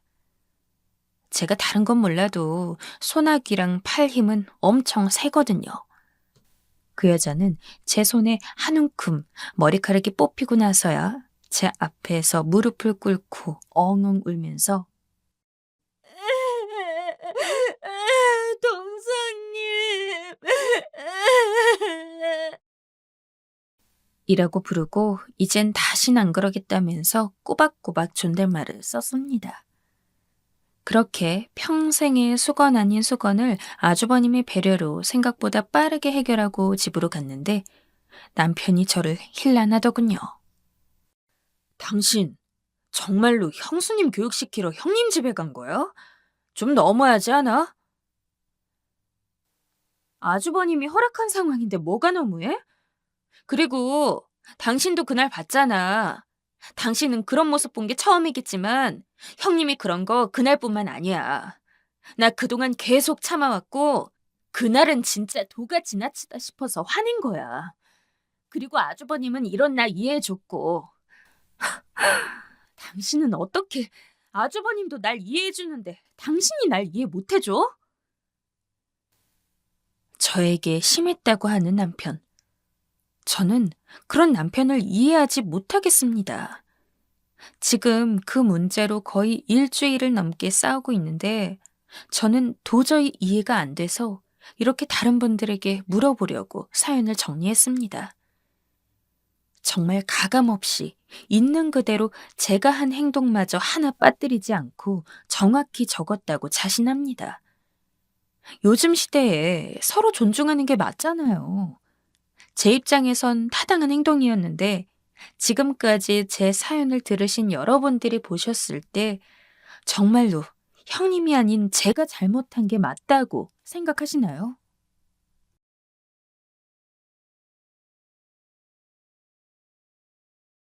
제 인생에서 가장 행복했던 순간을 꼽자면 아내가 하나뿐인 외동아들을 낳아주고 아내와 함께 그 아들을 키우기 위해 열심히 일하고 함께 시간을 보냈던 그 날들일 겁니다. 젊은 시절 부모님 사랑을 제대로 받지 못했던 저는 나중에 어른이 되어 저만의 가족을 꾸리고 행복한 가정 생활을 이어가는 것이 하나의 꿈이기도 했습니다. 돈을 많이 버는 것도 물론 좋지만 가족의 화목은 그 어떤 것과도 바꿀 수 없으며 어떻게 보면 돈을 많이 버는 것보다도 더 어려우니까요. 하지만 사실 어릴 때는 회의감이 참 많이 들었어요. 내가 과연 그런 가족을 이룰 수 있을까에 대한 불안감이 컸죠. 그러나 아내를 만난 덕분에 저는 그런 불안감으로부터 벗어나서 제가 어릴 적부터 꿈꿔왔던 꿈을 이룰 수 있게 되었습니다. 아내는 제가 어떤 일을 하든 늘 곁에서 도움을 주고 제가 힘들지 않도록 뒤에서 응원을 해주는 좋은 사람이었어요. 하나뿐인 아들 역시 여느 남자애들처럼 말썽을 부리거나 하는 일도 하나 없었고 아주 어릴 적부터 고사리 같은 손으로 절 돕겠다고 혹은 아내를 돕겠다고 나서는 아이였습니다. 그 시기가 얼마나 행복했는지 지금도 그때를 되새기면 웃음만 나요. 아마 제 인생에서 그런 아내와 아들을 만났다는 것은 그 어떤 것보다도 큰 행운이자 복이었겠죠. 하지만 아내가 너무 갑작스럽게 죽음을 맞이했습니다. 제 아들이 7살도 채 되지 않았던 시기였어요. 제 이야기를 보내기 위해 제가 직접 정리하고 있는 사연이긴 하지만 이곳에 담기에도 너무나 끔찍하고 불미스러운 일로서 벌어진 사건이었습니다. 제 아내는 그저 무고한 피해자였고 정말 말 그대로 재수가 없어서 생긴 일에 행복했던 저희 가족은 풍비박산이 났습니다. 아내를 잃고서 한동안 얼마나 멍청하게 지냈는지 몰라요. 아직 어림에도 불구하고 다시는 엄마를 볼 수 없다는 상황을 알고 있는지 평소와는 다르게 묘하게 조용한 아들. 저는 아버지로서 그런 아들을 돌보아야 했지만 당시 저는 아내를 잃은 슬픔에 정신이 나가서 아들을 미처 잘 돌보지 못했습니다.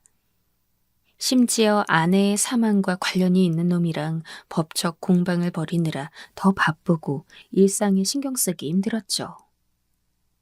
만약 제가 저 같은 아버지의 아들이었다면 진작 삐뚤어지고 남았을 겁니다.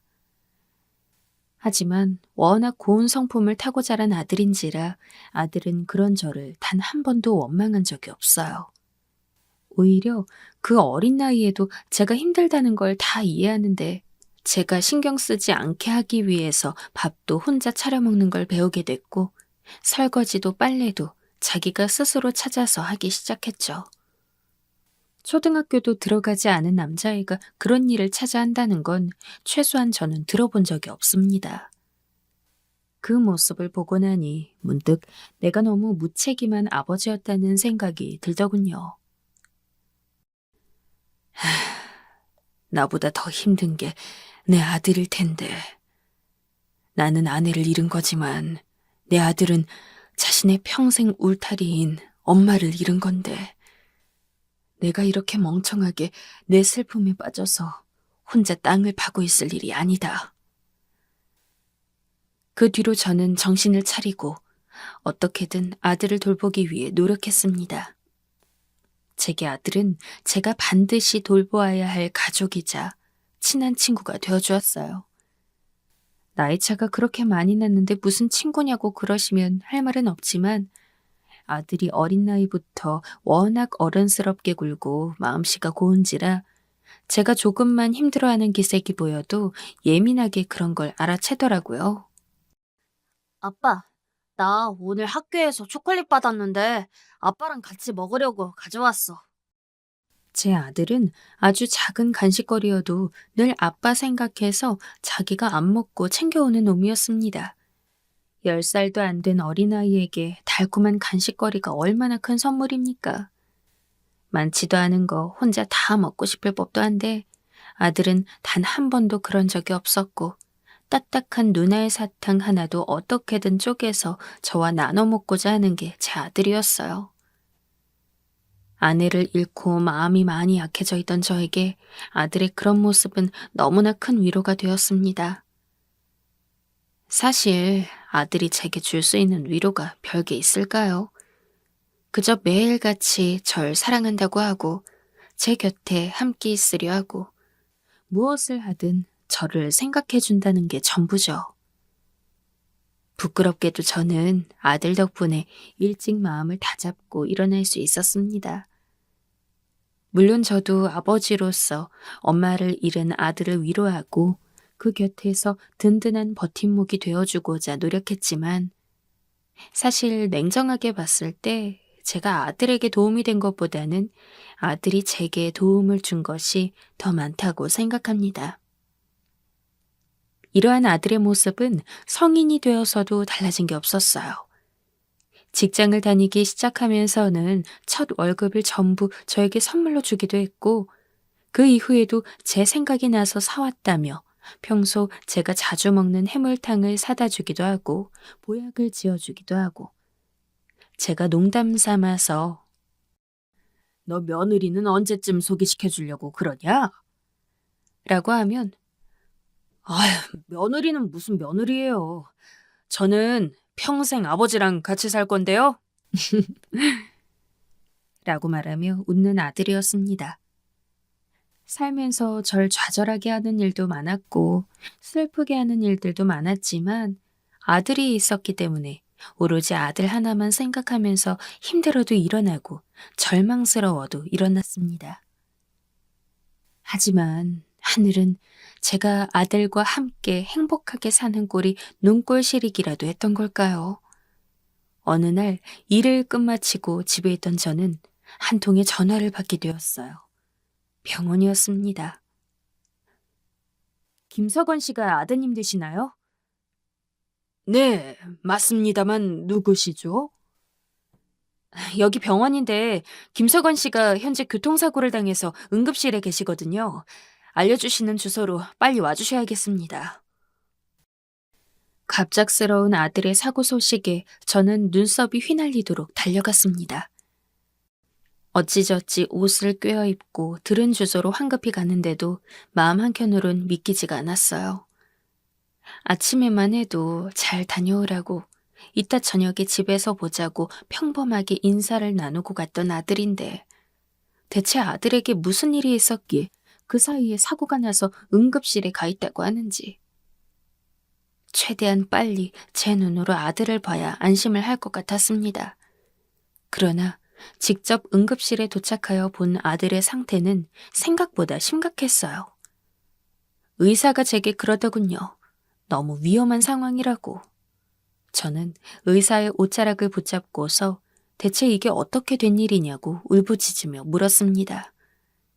신호 위반으로 도로를 주행하던 트럭이 제 아들을 치었다고 하더군요. 그리고 그 트럭 운전자는 만취 상태였고요. 하늘이 무너지는 소리였습니다. 선생님, 제발 우리 아들 좀 살려주세요. 제 아들 살려주시면 제가 무엇이든 다 할게요. 돈도 달라는 대로 어떻게든 벌어서 다 드릴게요. 아유, 그러니 제발 제 아들 좀... 저는 응급실 바닥에 주저앉아 무릎을 꿇고 엉엉 울었습니다. 도저히 믿기지가 않았어요. 당장이라도 눈을 떠서 아버지, 저 괜찮다고 많이 안 다쳤다면서 머쓱하게 웃어 보일 것만 같은 아들이 피투성이가 된 채 눈을 감고 있다는 것을 저는 제 두 눈으로 직접 보면서도 믿기지가 않았습니다. 아니, 믿고 싶지가 않았습니다. 이미 저는 불의의 사고로 아내를 한번 잃은 몸입니다. 제 아들까지 잃을 수 있다는 두려움은 저를 미치게 만들었어요. 거의 기절할 지경이 돼서야 간신히 진정한 저는 아들을 입원시키고 매일같이 병원에 찾아왔습니다. 아들은 의식조차 찾지 못하는 상태였기 때문에 제가 할 수 있는 것은 먼발치에서 눈을 감고 있는 아들을 바라보는 것뿐이었어요. 아들을 입원시킬 때 의사는 제게 그러더군요. 마음의 준비를 하고 계시는 게 좋을 것 같습니다. 머리로는 의사가 그런 말을 하는 이유를 알고 있었습니다. 왜냐하면 제가 봐도 아들의 상태가 너무 좋지 않았거든요. 하지만 가슴으로는 이해할 수 없었어요. 아무리 어려워 보인다고 해도 사람을 살리는, 사람의 생명을 다루는 의사가 되어서 보호자한테 그런 말을 해도 되는 건지. 그나마 머리 한편에 남은 신락 같은 이성으로 의사에게 막말을 하는 건 참았습니다. 그럴 시간에 저는 아들의 얼굴을 한 번이라도 더 담기 위해서 눈도 제대로 깜빡이지 않고 아들의 얼굴만을 무견하게 바라봤습니다. 하루라도 빨리 눈을 떠서 아버지 하고 불러주는 아들을 기대하면서 말이죠. 처음 며칠은 괜찮았습니다. 비록 눈을 뜨고 있지 못하지만 당장 위험한 상황은 벗어났다는 말을 의사가 하기도 했고 전 희망에 부풀어 있었어요. 아주 빠른 시일까지는 힘들다고 하더라도 언젠가는 아들이 눈을 떠줄 것이라고 말이죠. 그러나 갑작스럽게 일이 터졌습니다. 의사와 간호사가 황급히 제 아들이 있는 병실에 달려들어갔고 저는 그 사이에 섞이지 못한 채 제 아들에게 무슨 일이 있는지 무섭고 두려운 마음으로 결과를 기다려야 했어요. 그리고 문제의 그날, 저는 제게 남은 단 하나뿐인 희망을 하늘로 보내고 맙니다. 흰 천이 덮여지는 아들의 마지막 얼굴. 아이고, 내 아들. 불쌍한 내 아들. 왜 이렇게 빨리 가? 아빠만 이곳에 두고. 나도 데려가라. 나도 데려가. 저는 아들의 시신 앞에서 오열했습니다. 정말 당장이라도 심장이 터져 죽을 것만 같은 기분이었어요. 아들의 장례식을 준비해야 하는데 당장 아들을 잃었다는 슬픔에 정신을 차릴 수가 없으니 장례식이고 뭐고 그저 아들의 차게 식은 손만 붙잡고서 엉엉 우는 것이 제가 할 수 있는 전부였습니다. 혼자서는 너무 견디기 힘들어서 중간에 부른 제 고향 친구가 아니었다면 저는 아마 병원에서 사람들이 저를 끌어낼 때까지 아들이 누워있는 병상 침대 앞에서 한참을 너부러져 있었을 겁니다. 자네, 이제 그만 정신 차려. 아들 녀석 하늘 날아간 건 안타깝지만 자네가 정신 차려야 얼른 장례식도 하고 아들 마지막 가는 길 편하게 보내주지. 친구의 그 말에 벌떡 일어났어요. 그 당시에도 저는 여전히 아들이 죽었다는 사실을 믿지 못하고 있었지만 그러면서도 한편으로는 아들이 정말 제 아내가 있는 곳으로 떠났다는 걸 받아들이고 있었기 때문에 아버지로서 마지막으로 할 수 있는 도리는 다 해야겠다는 생각뿐이었죠. 그리고 장례식을 치르고 한동안은 멍청하게 집에만 있었습니다. 하던 일도 다 그만두었어요. 어차피 모아둔 돈이 있으니까 먹고 사는 건 어렵지 않았거든요. 그런데 혼자 있다 보니 더욱더 아들의 빈자리가 컸습니다. 평소에 먹던 밥, 거실에서 보던 TV, 그 모든 것들에 아들이 늘 함께 있었는데 아들 없이 혼자 먹는 밥, 혼자 보는 TV는 하나도 맛있지도 않고 하나도 즐겁지가 않았습니다. 저 혼자서 어떤 행동을 할 때마다 아들 생각이 났습니다. 늘 아들과 같이 하던 것들이니까요. 저는 정말로 단 하루라도 아들을 보지 않으면 미쳐버릴 것 같은 지경에 이르렀습니다. 그래서 아들이 있는 납골당에 정말 매일같이 다녔어요. 웬만하면 당시 살던 곳 근처에 아들을 두고 싶었지만 가까운 납골당에는 아들의 유골함이 들어갈 자리가 없어서 그나마 다음으로 가까운 곳을 고르자니 편도 2시간, 왕복으로는 4시간이 되는 거리에 있었죠. 먼 거리인 건 맞습니다. 하지만 아들이 그립고 보고 싶은 저에게는 왕복 4시간이라는 거리는 아무것도 아니었어요. 비가 너무 많이 오거나 눈이 너무 많이 와서 차를 몰기 힘든 날을 제외하고는 정말 매일매일 아들이 있는 납골당에 갔어요. 아들아, 잘 있냐? 너희 엄마랑 같이 있지? 조금만 기다려라. 나중에 이 아빠가 찾아갈 테니까. 그때는 우리 세 가족 모두 평생 같이 있자. 꼭 같이 있자. 아들을 따라갈 생각을 안 해본 건 아닙니다. 제게 있는 유일한 가족이라고 할 수 있는 아내도 아들도 전부 하늘나라에 가 있는데 나 혼자 이승에 있어봤자 무얼하나라는 생각도 많이 들었거든요. 제 주변 사람들은 아무도 모르는데 극단적인 선택을 해보기도 했습니다. 다만 누군가가 제가 빨리 하늘나라에 가는 것을 원치 않는지 그 시도를 실패했죠. 그저 죽지 못했기에 살고 있었을 뿐입니다. 그래도 시간을 내어 힘든 몸 이끌고 아들이 있는 납골당에 가게 되면 어쩐지 마음이 편해지고 살아생전 아들과 함께 있는 느낌이 조금이나마 들기도 했습니다.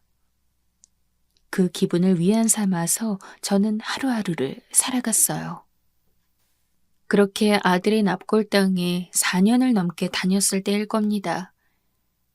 시간이 약이라고 하듯 이제는 예전처럼 아들을 생각만 해도 몇 초 만에 눈물이 나올 정도로 슬프지는 않았어요. 물론 아들을 잃은 슬픔은 평생 제 가슴 안에 응어리처럼 있을 겁니다. 그저 아픔에 많이 무뎌졌을 뿐이었죠. 그럼에도 저는 아들의 납골당으로 향하는 걸음을 멈출 수가 없었습니다. 이제는 제게 있어 너무나도 일상적인 하루의 일과가 되기도 했고 몇 마디 되진 않지만 아들의 유골함 앞에서 이런저런 이야기를 하는 것들이 익숙해졌으니까요. 그래서 그날도 여느 때처럼 아들이 있는 납골당으로 향했어요. 거의 집이나 다름없게 된 납골당의 풍경을 둘러보면서 아들이 있는 곳으로 향하는데 멀리서부터 아들이 있는 자리에 웬 꽃이 보이더라고요. 아들이 산소 같은 곳에 묻혀 있었다면 꽃이 보여도 이상하지 않겠지만 납골당은 내부에 있는 곳이었고 당연히 바닥은 전부 시멘트라 타일로 발라져 있었습니다. 그런 곳에서 제 아들 자리에만 유일하게 꽃 같은 게 피어 있더라고요. 저 꽃은 뭐지? 제가 4년이 넘게 이곳에 다니면서도 처음 보는 것이었어요. 제 걸음은 빨라졌죠. 가까이 가서 제 아들 자리에 있는 꽃이 무엇인지 확인하기 위함이었습니다. 가까이 가보니 이름은 모르겠지만 웬 들꽃 종류의 꽃 한 송이가 정말 시멘트 바닥에 그 갈라진 틈을 비집고서 피어올라 있더라고요. 너무나 신기해서 멀거니 그 들꽃을 보는데 바로 옆에 아주 작은 꽃병에 담긴 꽃을 한 송이 더 보게 되었습니다. 제가 가져다 둔 꽃이 아니기에 의아했죠. 아들이 죽은 직후였다면 이해했을 겁니다. 왜냐하면 그 당시에는 아들의 친구들도 자주 찾아왔고 아들의 살아생전 지인들이 아들의 명복을 기리고자 납골당에 와서는 꽃을 두고 가거나 하는 이들이 꽤 있었거든요. 하지만 그것도 초반 잠깐의 일이고 시간이 지나면서부터 아들 생각에 아들을 종종 찾아오는 지인들이 있을지언정 이렇게 꽃을 두고 가는 사람은 없었는데 이상한 일이긴 했지만 그때까지만 해도 저는 그렇게 크게 괴념치 않았습니다. 저에게 좋은 아들이었던 만큼 아들은 주변 사람들에게도 믿음직스러운 오빠, 형이자 친구, 동생이었거든요. 사교성도 좋고 늘 남들을 돕기 위해 앞장서는 아들을 그리워하는 지인들은 무척 많았고 저는 그 중에 한 명이 오랜만에 꽃을 가져다 줬나 보다라고 생각하고 집으로 돌아갔습니다. 하지만 그 꽃이 며칠에 한 번씩 바뀌기 시작하면서부터는 저도 의아할 수밖에 없었어요. 꽃이 며칠에 한 번씩 바뀐다는 건 최소한 며칠에 한 번은 이 납골당의 아들을 보러 들른다는 건데 4년을 다니면서도 저를 제외하고는 아들을 그렇게 주기적으로 자주 보러 오는 사람을 한 번도 만나보지 못했거든요. 대체 이 꽃을 가져다 두는 사람은 누구일까? 아비로서 내 아들을 잊지 않고 매번 찾아와 주는 사람이 있다는데 고맙지 않을 리가 없었습니다. 하지만 누군지 모를 그 사람을 만나고 싶어도 아무런 정보가 없는 상황에서 그 사람을 만나기란 유한한 일이었죠. 저는 결국 고민을 하다가 그 꽃병 옆에 편지를 하나 남겨두었습니다. 나는 우리 석원이 애비 되는 사람입니다. 우리 석원이 하늘 날아간 이후로 매일매일 이 납골당에 들렀는데 그 시간이 벌써 4년이네요. 헌데 얼마 전부터 우리 석원이 자리에 이렇게 예쁜 꽃이 눈에 띄었습니다.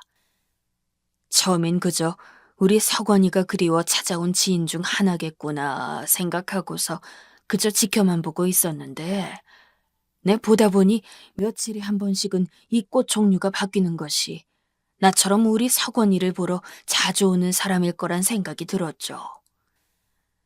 석원이 애비로서 너무나 고마운 마음이에요. 혹시 괜찮다면 인사라도 할 수 있겠습니까? 나는 매일 오후 2시쯤 오니 만약 나와 인사해 줄 생각이 있다면 어떤 때라도 좋으니 그 시간에 맞춰 우리 석원이 자리에 와줬으면 좋겠습니다. 설사 나를 만나기 힘들다고 하더라도 우리 석원이를 위해 이렇게 예쁜 꽃을 주는 것에 대해 애비로서 고맙습니다. 그렇게 편지를 남겨두고 저는 어느 때처럼 매일매일 아들이 있는 납골당을 향했습니다. 처음에 일주일 정도는 아무런 소식도 없었어요.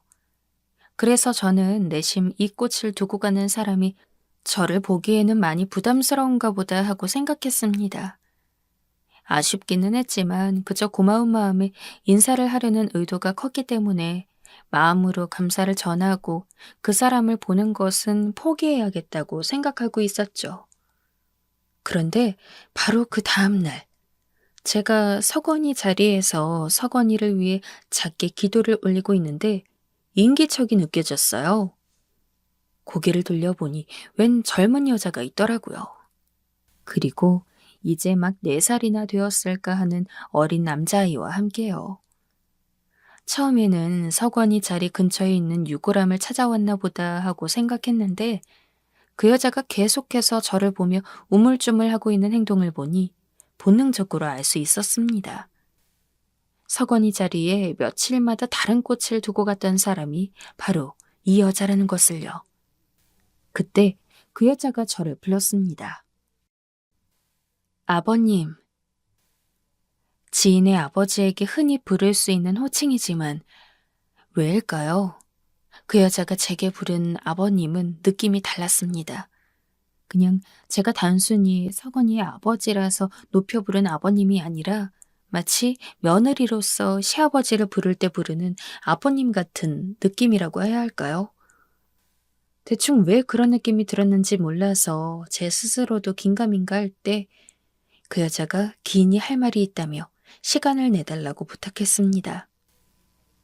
그리고 그 여자와 작은 카페에 앉아 이야기를 나눌 때 왜 제가 그 여자의 부름에 그런 느낌을 받았는지 알 수 있었어요. 이야기를 들어보니 아들이 죽기 전까지 그 여자는 아들의 여자친구였다고 해요. 그리고 결혼까지도 진지하게 고려를 하고 있던 것 같더라고요. 석원 씨가 그렇게 불의의 사고로 갑작스럽게 세상을 떠나지만 않았다면 아마 다음 해쯤에는 인사를 드리러 갔었을 거예요. 그 여자도 제 아들을 잃고 한동안 슬픔에 빠져 살았다고 했습니다. 그러나 그 와중에 자신이 석원이 아들을 뱃속에 품고 있다는 것도 알게 되었다고 했죠. 처음엔 많이 두려웠다고 해요. 아이를 낳게 되면 아빠 없는 아이를 키우면서 홀몸으로 모든 것을 해결해야 하는 거였으니까요. 하지만 그만큼 석원이를 사랑했기 때문에 둘의 사랑의 결실이라 생각하고 여자는 아이를 낳았고, 아이가 어느 정도 크고 나서부터는 함께 납골당에 와서 석원이를 보고 간 거라고 했습니다. 아직 다 큰 건 아니지만 그래도 지금부터라도 슬슬 아이에게 아버지의 존재를 알려줘야 할 것 같아서 납골당에 오고는 했어요. 그리고 가끔씩이지만 그때마다 아버님도 먼발치에서 뵙곤 했죠. 인사드리고 싶었는데 용기가 나지 않아서 다가갈 수가 없더라고요. 죄송해요, 아버님. 그 말을 들으니 가슴이 먹먹했습니다. 그 젊은 여자애가 무슨 잘못이 있겠습니까? 내가 아들을 잃어서 슬펐던 것처럼 그 여자애도 그저 남자친구, 어쩌면 남편이 될 사람을 잃어서 슬펐을 건 똑같은데. 그 이야기를 듣고 저는 제 손주인 그 아이를 봤습니다. 아직 어린데도 얼굴 여기저기에 제 아들의 모습이 남아 있었죠. 제 아들 어렸을 때랑 아주 똑 닮았더군요. 저는 그 아이를 보면서 여자에게 말했어요. 지금까지 고생했어요. 여자 혼자서 힘든 결정이었을 텐데 나로서는 너무 고맙기도 해요. 손주는 내가 키워줄 수 있으니 원한다면 나한테 맡기고 이제 자기 인생 살아가요. 석원이도 그쪽한테 참 많이 고마워하고 있을 거예요. 하지만 여자는 그런 건 원치 않는다고 했습니다. 자기 배 아파서 낳은 아들이니 평생 자기가 키우고 싶다고 했죠. 그 모습을 보니 내 아들이 살아생전에 정말 좋은 여자를 만나서 연애를 하고 있었구나라는 생각이 들었습니다. 그래서 저는 손주 녀석이 클 때까지 금전적으로 모든 것을 지원해주며 먹고 사는데 어렵지 않게 해주겠다고 했습니다. 그리고 언제라도 좋으니 자유롭게 살고 싶으면 말하라고도 했죠. 요새는 손주 보는 낙으로 하루하루를 살고 있습니다. 볼 때마다 아들 생각이 더 나기는 하지만 그럼에도 이 세상에 남은 제 아들의 마지막 흔적이라고 생각하면 다 버틸 수 있을 것 같습니다.